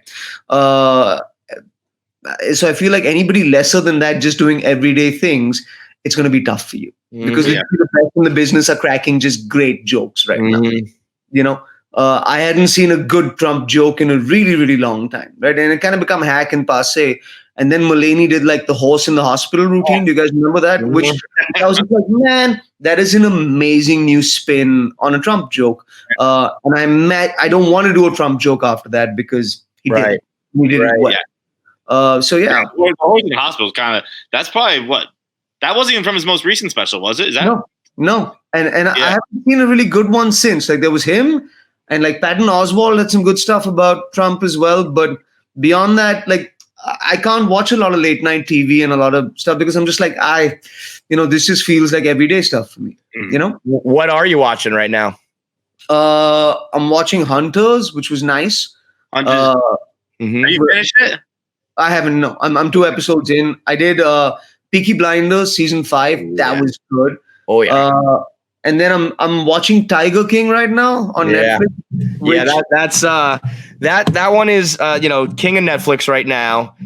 Yeah, but I'm enjoying it, but it's giving me anxiety at the same time. Like as you hate every single person on the screen. There's nobody to root for. You don't want anybody to win. I'm rooting for the Tigers. I was hoping the Tigers would eat everybody in the end. But it's definitely it's good and it's funny and it's outlandish. But I feel like it's getting the quarantine bump right now, where everything is anything that can entertain you for a little bit, people just latch onto because there's just nothing else. So I have a Netflix series that drops here on the 17th of April, and we're hoping that people are careful and because it might be the end of quarantine or at least towards the end, hopefully. I don't know about that, brother. Yeah, at least not over here. So I think you're good. I think you're gonna have a captive audience, and I think you should. What's that series? Well, it's called Hasmukh. It's in Hindi. It's something that I co-wrote and created. I play a Hindi comic from like a really small town he's terrible. He's just shite at stand-up. And he's been apprenticing a guy for a really long time and just on stage. And then one day they have a fight and I kind of slit my mentor's throat open. And in that adrenaline, I go on stage and I'm amazing. And then we kind of figure out that I need to murder someone within 3 minutes of getting on stage to be a good comic. But then I go viral and I get my own weekly show on Indian television. So now I have to murder a guy every week. Just to be on TV. You're the Dexter of stand-up comedy. Yeah, this is unbelievable. So then Mumbai has like a new serial killer. That's the thing. So it's like a really new dark. Unbelievable. You know what? I mean, just like you said, like you gotta come with something new to kind of cut through the white noise right now. Yeah. Well done. Can I get some subtitles? Can I watch it? Yeah, it's fully subtitled. It'll be April 17th. It's called Hasmukh, which means happy face. So I have a question for you. Back to the special a little bit here. Old Monk Rum. Yes. What's the deal with this? Because it piqued my interest quite a bit. Dude, you have not had. I mean, you will grow chest hair when you drink this rum. I promise you. I couldn't tell if it was like good or bad. Like it's so bad that you love it. Like we have, malt liquor, old English 40s. We got Malort's, like bad liquor that you just. I don't know why we drink it, but we do. Is it that, or is it actually quality? I feel like it's like that song "Sweet Home Alabama." You know what I mean? I feel like. There's just so many good memories attached to that song, like wherever you were growing up, that it feels good when you hear it. So I feel like that's what Old Monk is. I don't quite remember what it tastes like. I just remember who I was making out with the first time I had it. You know what I mean? And that's the rum, basically. With Coke, it's amazing. Like if you put some Coca-Cola in a glass and do a rum and Coke with Old Monk, that's amazing. So I don't know if you can get it in the US. I was going to say, can we get our hands on this? I don't think I've ever seen it before, but it's something I definitely have to try now. In New Jersey, for sure. Like if you hit up an Indian store in New Jersey, yeah. Or like whenever this comes out, like just tag me and we'll get some Indians to send you some Old Monk rum after lockdown. Yeah, what is, I used to live in Hoboken, Jersey, and like right Newport, Devonia, there's a couple spots right next door, just loaded with Indian people. Are you guys under the impression that New Jersey is like awesome? No, I feel like we were like, okay, New York is shit. Let's just find the one place where I can have like just one more window in my house. I don't need 6 more windows. Just one more window would be nice. Smart. Yeah, because we procreate and we breed faster than a lot of people, so we need space, man. Yeah, you guys go hard. You guys, your pullout game is not good in India. No, not at all. No. All right. So the special is Vir Das For India. It's out on Netflix now. April 17th is the Hot Smoke, which sounds incredible. So we appreciate it. And thanks for the time. I promise you this, Vir. Mm-hmm. I will watch Hot Smoke. I'm a much better binger than you are. I don't know how you're on episode 200. It doesn't even sound like you're done with Tiger King yet. It's crazy. No.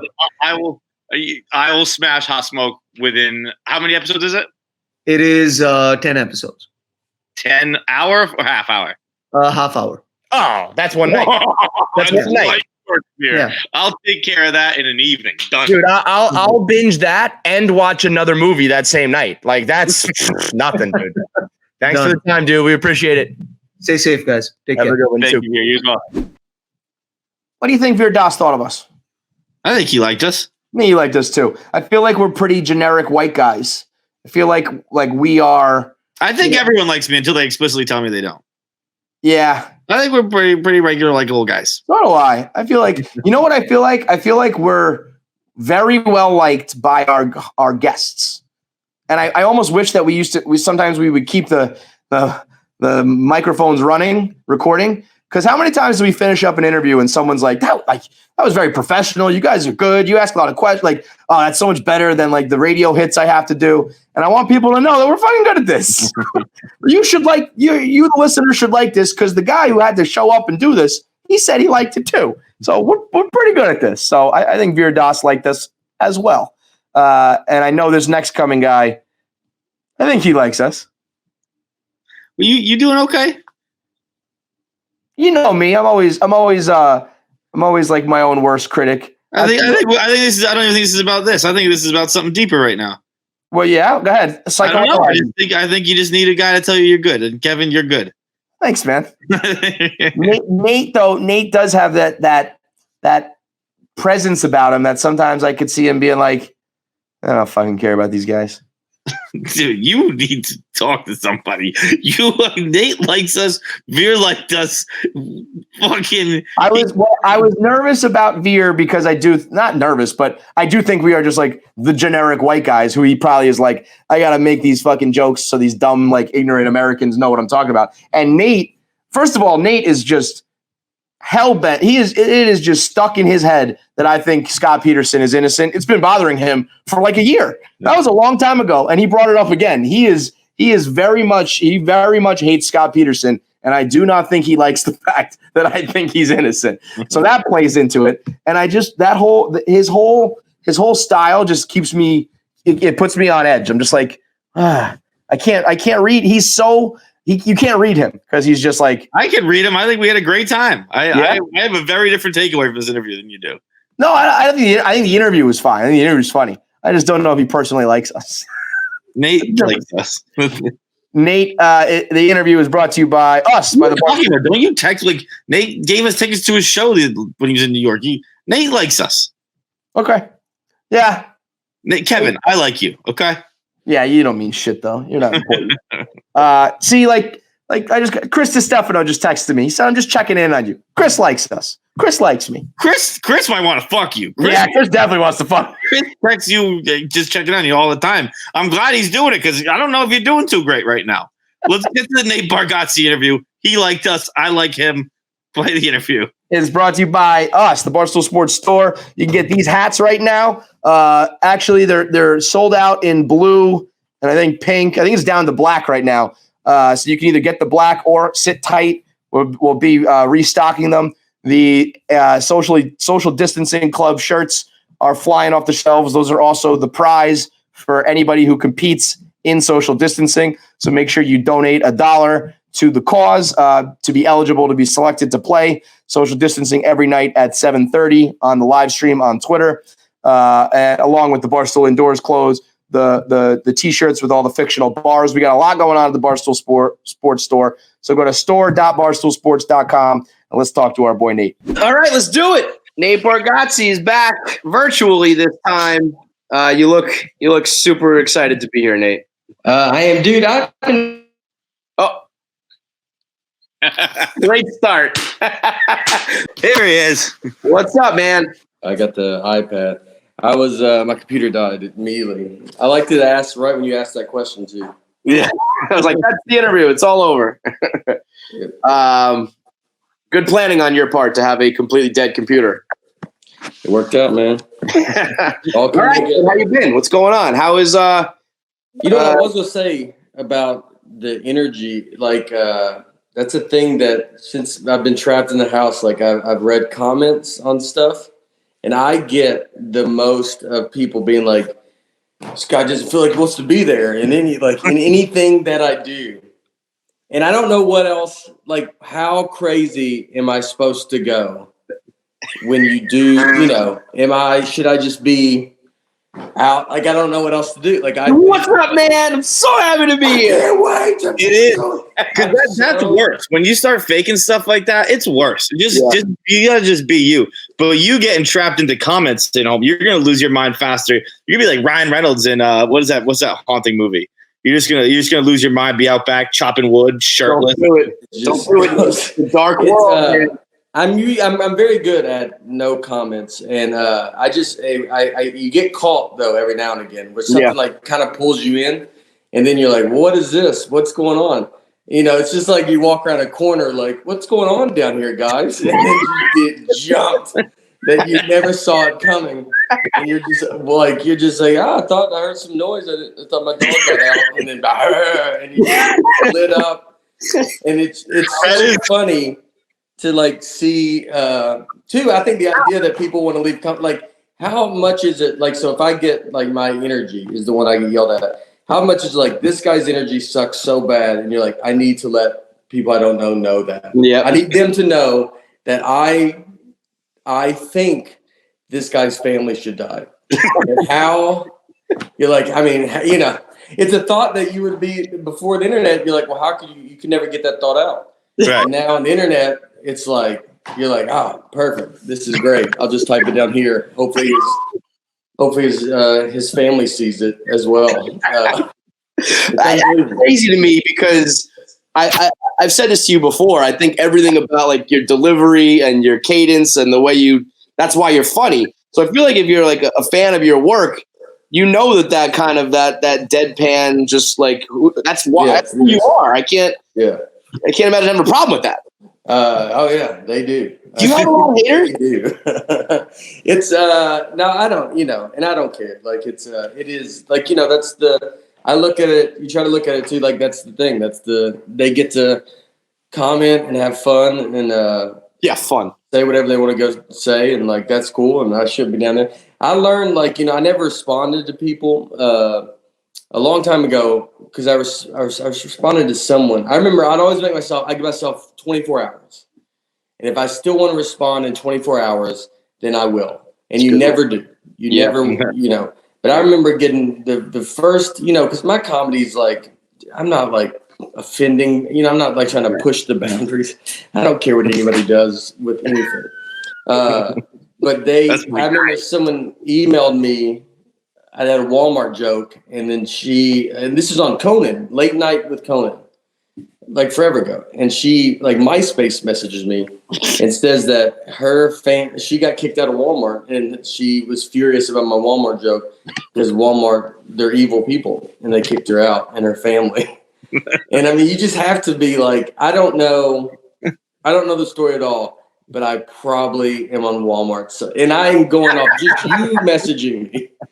But I'm starting from Walmart's. I'm standing on their side of the street. You got to earn. Please tell me. Yeah. That's what they always say about, like, when you're looking at stuff like Yelp, where, like, when you're reading a Yelp review about a restaurant you're considering, you always have to factor in that review is written by someone who would write a Yelp review. Right. You can't really trust their opinion on something like that.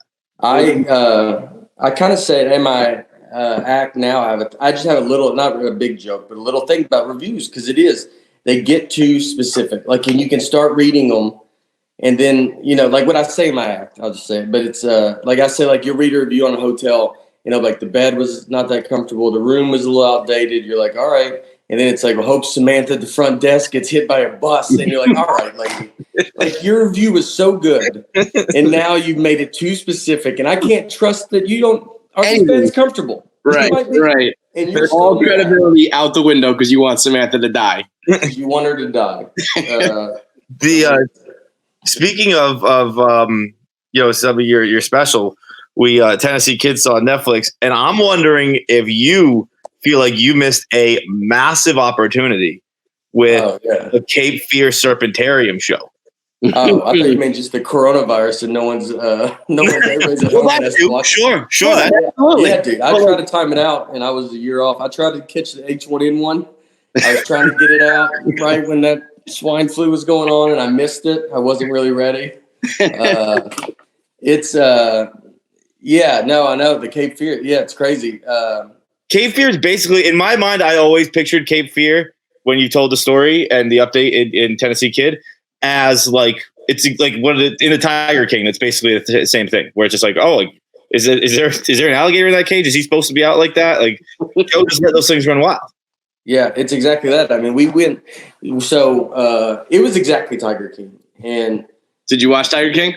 I did. Yeah. And so, like, I would have went to that place. Like, obviously, if you see that, you're not going to not go. Like, you know, people are mad at, like, Shaq. You're like, what do you think, he's not going to go? Like, who's not going to go? Like, you're like, I don't know, man. Like, some dude's got Tiger. You go do stuff. That was why Cape Fear. I mean, that could easily have been a documentary. Someone told me they talked about it on a podcast somewhere because the woman, the guy was murdered. And so they were like, that was the very top, you know, it's like, we might as well talk about that. I just went to a reptile place in Wilkes-Barre, Pennsylvania. I think the last show I did before the coronavirus. We go to Wilkes-Barre. I'm walking down like Main Street. Wilkes-Barre is, you know, it's not a huge town. They have this Main Street, and I just see a sign that says reptiles, like written. And so, like, I'm like, all right, well, you know, we gotta go. We gotta go do that. And we walk into it, and it's a guy selling. It's a reptile. He sells reptiles. There was a 2-headed turtle. There was alligators, snakes. He was like, in the snakes. He's like, you guys just looking around? We're like, yeah. It's like in an office building. It's like an office. Like, it looks like it's not like, you know, a proper thing. I mean, like, any moment he's about to get asked to leave, and he had a gun in his waist, in his back of his pants, like the way they do in a movie. That's how, you know, I'm fine if I see a gun in a holster out, but, you know, that guy probably did the legit thing to get that. But he had it in his pants when he was like bent over, and like his gun's like kind of half hanging out of his, like, not, you know, and you're like, all right. I mean, this guy, this is just Wilkes-Barre, Pennsylvania, sells reptiles. Can you imagine that landlord one day being like, dude, you told me you were going to like set up shop for your corporate office. Oh, yeah. There's no way he's telling that. Yeah, that's so funny. Like, he's like, hey, so what are you doing down here? You know, like, he just has to ask. He has to come in and You still have like signs with or something. reptiles, and just like that's like a kid with a free candy van. Like you're gonna get killed if you walk towards a sign that has reptiles written in just written out. Yeah, I just like seeing how people. I mean, they have this. Look at that Tiger King. Like, I think I read that in y'all's app, Barstool's app. That he said like the N-word, like, yeah, and it was very funny, like being like, yeah, like, such a funny, like, just to be like, I don't, people are like so mad. You're like, I don't even. All right, like I thought you went into this knowing he says that. Yeah. If you're wondering if a guy from Oklahoma, a homosexual from Oklahoma, if he stands with like the minority, the oppressed minority, or the rednecks, I'm gonna guess it's gonna be with the. Well, if rappers can say it, why can't I? Well, if they can't. If I kept getting confused with him being in Oklahoma. Me too. I kept saying Florida over and over and over again. Yeah, and then I'm like, wait, he's in Oklahoma. Like, yeah. And then the doctor, he's like somewhere else too. He's in like, Yeah, to me that was just like Florida's a state of mind. It's not a state. It's just like if you do all that weird shit and you behave like that, you're from Florida. I don't care where you're geographically sitting in my mind. Yeah. I think you're doing. They had. I went to the Oklahoma Zoo once, and they've had alligators as high as Oklahoma. Get just like be in the wild, like it was like that's like the highest they found them. And I am 75% sure that's what they said. Like every time I say that, once this comes out of my mouth, you're like, and that could not be true, but I'm pretty positive. Alligators have gotten as high as Oklahoma, and Des Moines is where magic was invented. Yeah. That's what they. Did you think the Carol? She like obviously killed.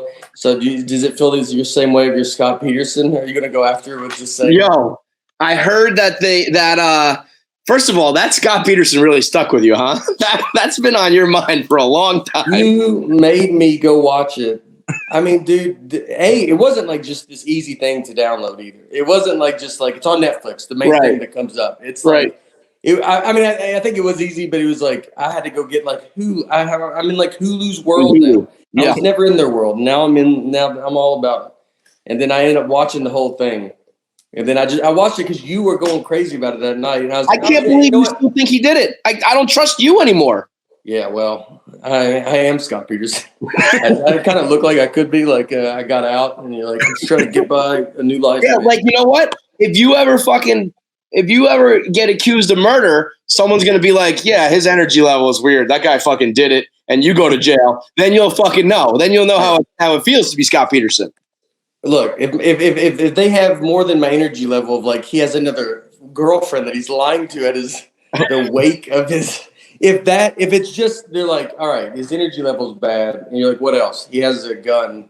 He has a boat that he bought that he didn't tell anybody about. And he went fishing in that lake the day before. If all that stuff comes out and my energy is also still this, I'd imagine my energy has to get up a little bit to commit murder.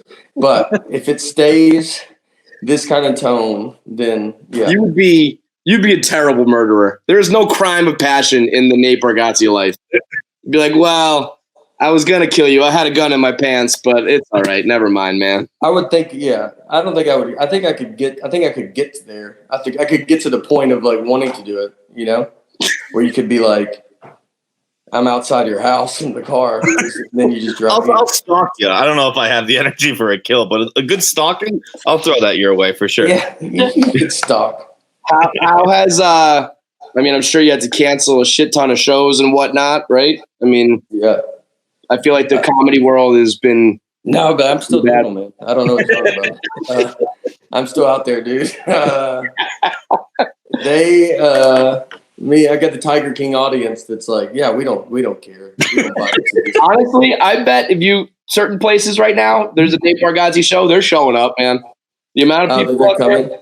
They're coming. Yeah, it's been tough. It's we're canceled. Like we're still trying to figure it out. Like I pushed everything to June, and then there was still some stuff. But I mean, I'm willing to bet it's going to go till it could be August. Like it's really a guess. Like when you do it. And a matter of like, I don't want to like cancel. I don't want to have to keep rescheduling stuff. Like, Right. you know, you're like, all right, we're going to do June 30th. And then you're like, all right, June's out. Now we're going to try, you know.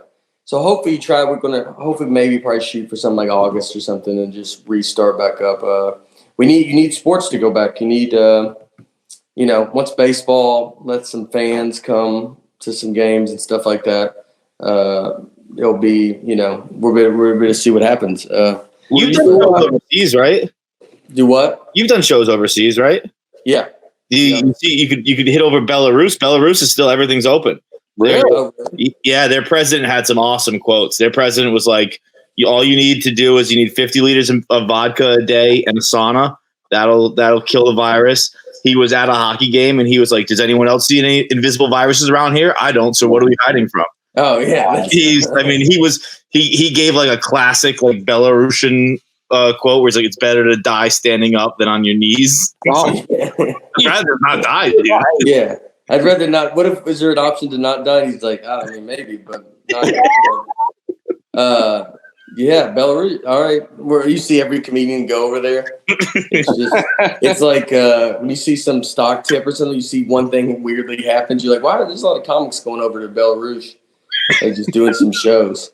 Yeah, that could be the route to go. You know, I mean, it's so crazy that it's everybody in the world. Like that's what, you know, you keep thinking too, that it's out in the air.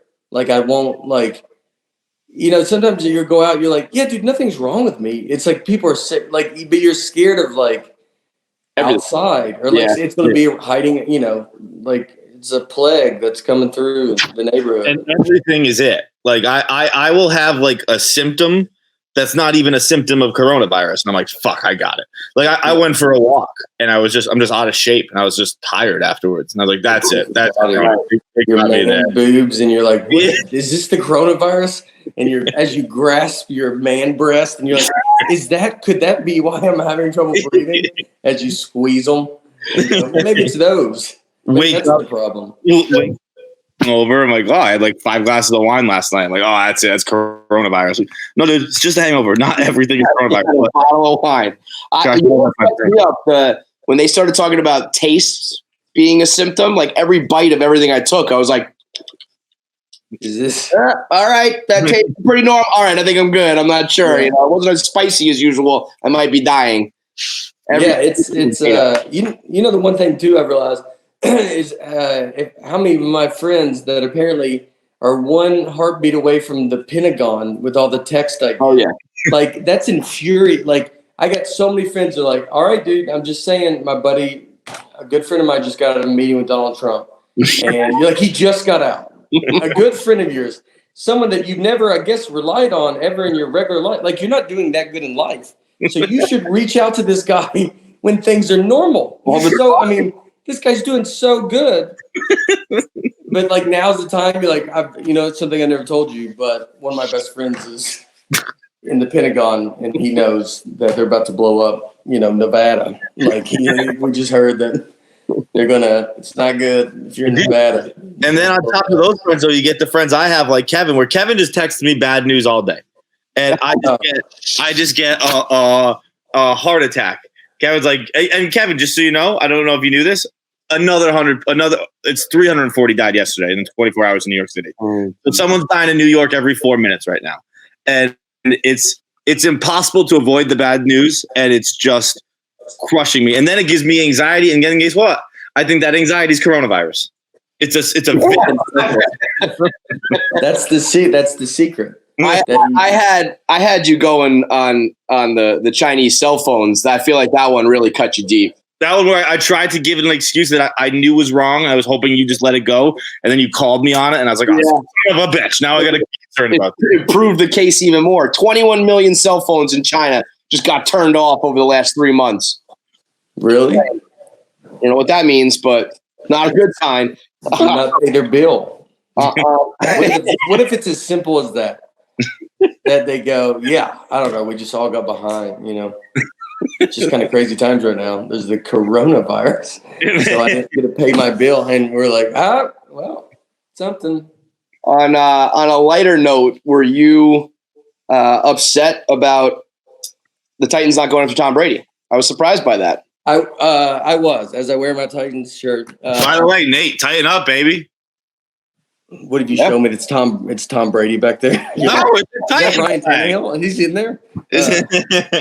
I love the flag. I thought that was crazy that they like took themselves out of the running. Yeah, kind of at the last. it was so much. It was fun talk. Like, that's what everybody got. Like, or not everybody. No one really cares. But like, people get mad about like when Tom Brady signed, or like the fact that the NFL kept doing this. You're like, dude, that was great. We had like a week of like something else.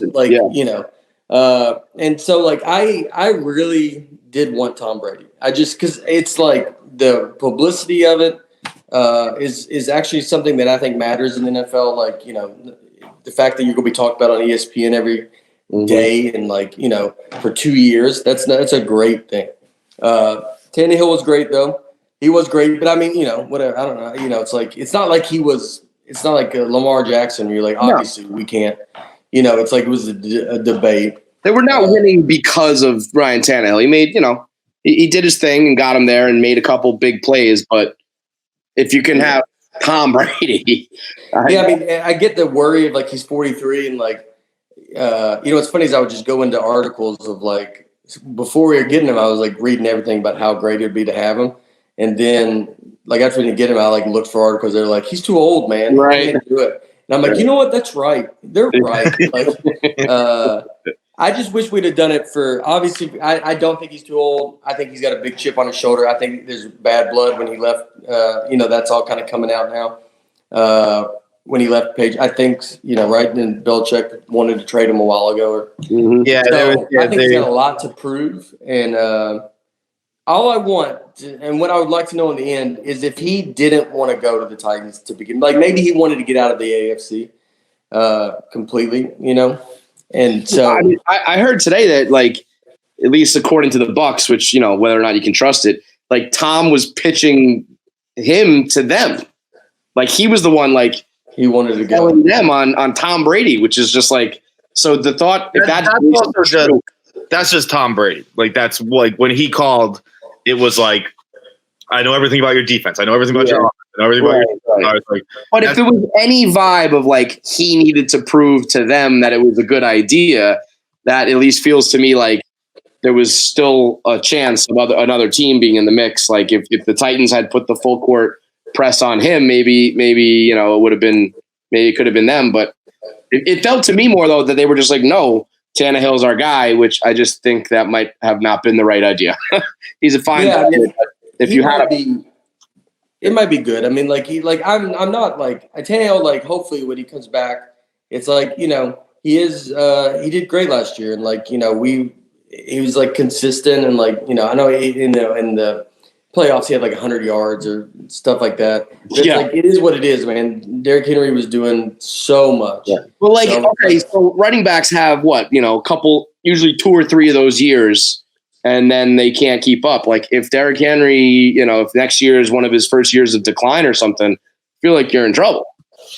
We could be. I mean, you hope it's not. I mean, Derrick Henry had this. I would say this will be like the third real year. Last year was like the biggest year. The year before, he never played every down. I mean, He was never just out there. Last year was the first, like, this dude is having to do everything. He was, especially in that Pats game, he was a fucking crazy monster. So hopefully, I like Vrabel, I like John Robinson. That's the other thing that made us think we were getting a very New England system at the Titans. So I was like, I honestly thought for a minute, I was like, it's happening. It's going to be the greatest, the craziest thing ever. And then it didn't.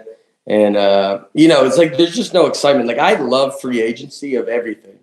I think free agency is trade deadline of every sport is the funnest. This was the first year the NFL did it like the NBA a little bit, where you didn't know what to do. The NBA, last year, like after Toronto, when they won, I was so excited to know. Like once the game's over, you're like, I can't wait to know where's everybody going. NBA offseason is like 10 times better than the regular season, and even a little bit better than the postseason. I love that. It's NBA offseason is one of my 3 favorite sports. Yeah. Yeah. And basketball isn't one of my 3 favorite sports. Right. For the drama and the like drama. I'm a big NBA fan. Like NBA is I think it's one of my favorite leagues right now. I just think there's so much. The NBA has like some of the once in a lifetime kind of talent in it. Like you got Luka Doncic, Giannis, LeBron still playing, Durant. You got some like pretty crazy Luka Doncic and Giannis. Luka's numbers are nuts, dude. Like anybody that can be, it's nuts. And like everybody should be watching. Like take about like not even being a fan of just being a fan of like of sports. Which sometimes the greatest way to be a fan of sports is not to have a favorite team. Which it's like the NBA is great for that. The NBA is very much like you root for certain players. You just want to watch them play and see greatness because there's so much of it. So much of it. I mean, they're doing so good, and the game moves. I don't think it's too long. Like, right. It's very It's you got John Morant and the Grizzlies. I'm trying to watch him now. Like, the most important thing they do though is they just let the players be themselves too. I think they're the only league that gives the players like completely free reign. Social media, you want to go crazy, go crazy. Like you can do what you want to wear, whatever you want. Like turn the fucking. I mean, in LA now they literally marketed the entry walk-in to the arena because they turned into a red carpet and it's like sponsored by Goat or Grail or something like that, and it's like everything they do is fun off the court. I just feel like eventually that's going to lead to like some sort of work stoppage because I do feel like the NBA the NBA just has so much entertainment value, like sport aside, the fashion, the outfits, the music, all that. But eventually it's going to lead to like they run the league. They go where they want to go. They force trades. They demand money, and eventually the owners are going to be fed up with it. But until then, they make the money. I think the only like league who realizes like, yo, you need us, right? Like, but you don't want to watch you play basketball. Yeah, there's a point where they're gonna like, but I own the team, so like, let's calm down a little bit. Like, let's not act like you could go figure this thing out. I recorded. This is it's on the topic of the NBA. So like I've been looking at like old NBA games, because the Jordan thing's going to come out early, and so they've been showing some Jordan stuff. Which by the way, the Golf Channel is blowing it. Like, how are you not just going through Tiger's career like right now on the Golf Channel? Like, just go through all the major events. Like, just everybody would be watching everything. So I recorded one of the Bulls-Knicks game, and I'm not really paying attention like one of the old ones. It's 94, and I get there, see your Jordan retired. You're like, well, I don't want to watch. I thought non-Jordan. I was watching like a Jordan Knicks, like matchup, and like I read the thing. It said like Scottie Pippen goes off, and you're like, dude, he could have went off with Jordan there. That's fine. Tony Kukoc had a big night. Yeah, and I'm like sitting there, and I start watching it, and I was like, maybe he didn't start this game. That's what I honestly thought. I go, maybe for some reason, the greatest of all time didn't start in a playoff game. Who knows, man? I don't. It's 94. I remember, but I don't really remember. How much did you watch? We realized out that whole game. Yeah, did you watch the whole thing? No. I fast forward to the end to see. Maybe I went to the end because I thought, well, no matter what, he'll be in the last minute of the game, and he was not. He still was not. So unless he just played the middle. I think that's the year he retired, is what I learned. That documentary, I mean, I think it's going to be awesome, but if I'm a producer or director or writer or whatever of that show, there is so much pressure on that documentary to deliver. Like, it was so hyped up, and then the internet bullied it into the new release. And everyone, you would have thought that the Michael Jordan documentary could cure coronavirus. People must put this out, and like the people need it, and it's like, okay, here it is. And if it's anything other than like 10 out of 10 stellar, I would be nervous as shit if I made that show. It's I think it almost the benefit you have is you have that everybody could watch Jordan. I watched another thing on the NBA. They aired something else with the Jordan, and you're like, I could just watch this dude. Like Charles Barkley said it about him a long time ago. He's like, people can just watch him walk around. Mm-hmm. Like, people just can stare at Michael Jordan, and if he's like, they said when he was like telling when they go play pool, and people just watch him, and they're in a bar and they just stare at him as every shot he hits. Like, he's got this like thing that you can't believe you're looking at. Mm-hmm. So you do at least have the benefit of your subject of your thing is the most wanted, watched, and we've been kind of deprived of him because he's not really. Mm-hmm. He's not in the limelight anymore. You always see old stuff. So hopefully that is a big help. But it is true. If they mess up, I mean, it's episodes or something. Yeah, I mean, And it's if gotta I be- lay out the gate, because I was wondering they go talk about like when he's retired. Like there's a lot of crazy stuff.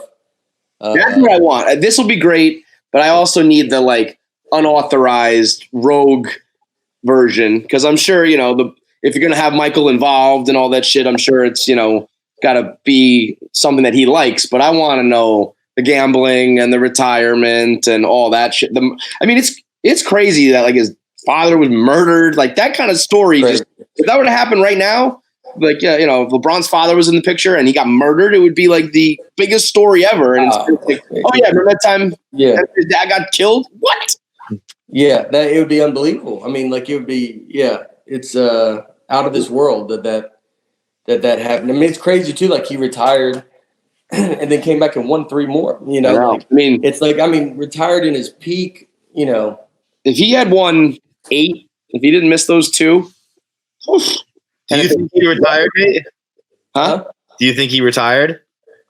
Oh, yeah. Who? Michael? Yeah. As far as some people think it was a suspension, like a secret suspension. Oh, I thought you. Yeah. I think like, how dumb do you think I am? Like, No. buddy. Do you think he retired? What year do you think? I think it's 1994. They played last night. I watched it last night. I do think look, I'm not a huge. I want to be a big conspiracy theorist guy. I'm not as a huge one. I think it's tough to like keep all that stuff a secret. I'm with you. That's the one I think has some merit. But typically, I'm with you where I'm just like, I feel like someone will leak it. Like someone at some point on their deathbed would say, "Hey, by the way, that's not." Oh, that's pretty convenient. Yeah, he had to be. How old was he? 70-something. Wasn't that convenient? Yes, you're probably right, but I don't know if there's enough money and NDAs or I don't know. I'm not going to be the guy to leak. I'm not fucking with Michael Jordan. That's the type of guy who you don't want to be on his bad side. Why would they suspend him? Why would you like? Well, the theory was that it was gambling. That he broke some of the gambling rules. And that they needed to punish him. My thing is like, if you're gonna brush it under the rug, just don't punish him at all. Like, if you're gonna break the rules, then just be like, never mind, I didn't see that. But I don't know if maybe if the Knicks found out that he was gambling and the commissioner and they know the commissioner knows something's got to be done, he comes to you and says, "Listen, we'll suspend him, but for the good of the league, let's just not blow this whole thing up." I don't know. I mean, it is far fetched, but it's also equally as ridiculous that the best player of all time in his prime in the middle of a dynasty would say, "No, I'm going to go fuck around in minor league baseball." But his dad was murdered. Yeah, and that is, I guess that would be the impetus. Yeah, and so he's like, "All right, maybe he loses the." He was so good at it. It's like there's a point that it's like after they won 3 in a row, and he's just like his dad. You think that, but he's also so revered as like this competitive freak who just loved. Yeah, he went and played baseball. Then that's the competitiveness, and but he's strong. For a guy who like can't lose to go mess around at a sport that he like. Michael Jordan batting like a $190 must have killed him. But I thought I read somewhere that he wasn't as bad. Like, did you watch that? There was that 30 for 30 about him doing that. Like he was like coming around, like where it was like this dude was starting to figure it out. Yeah, and then he went into bed. But I don't know if that's everybody says stuff like that. I just feel like for a guy who never lose. I saw a clip. Chris Paul had him at like some sort of camp, and they said if Jordan misses a shot, everybody here gets a pair of sneakers. And so like there's like 250. There's like 1,000 little kids screaming. They're all banging on the court trying to like make him miss. And he just drained every single shot he took, like around the key. And it was just like, no, I don't give a fuck about you kids. Whatever. I'm Michael Jordan. I don't miss. You think they still got shoes? Or yeah. It still was like a rule's a rule. And they need to be learned with that lesson. Right. Absolutely. Like, there's a world that I honestly don't think they got shoes. No, like, I don't think they did. I think they were trying to hand them out to him, and Jordan came out like furious and just lit them all on fire. He was like, "What do you think's happening here?" Yeah. Nobody's a bet. I don't. Yeah, he just doesn't even know. He's like, a bet's a bet. I don't know what to tell you.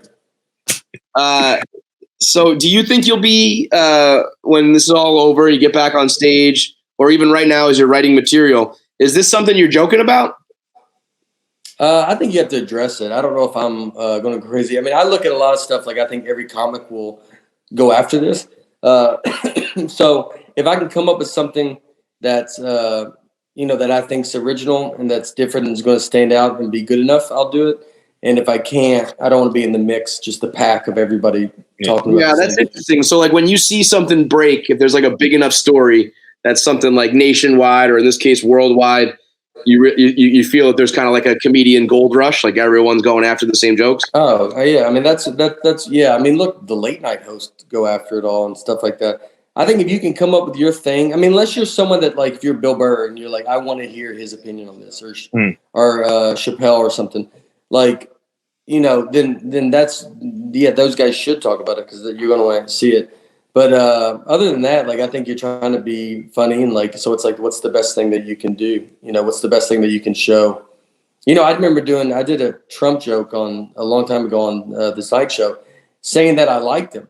And the reason I did it was just the fact everybody was saying they don't like him. Mm-hmm. So I was like, how can I write a joke where I say I like him and not get killed by everybody, without trying to really be political, or like, just trying to, I just want to take that different angle. To me, it's not as fun to take the angle.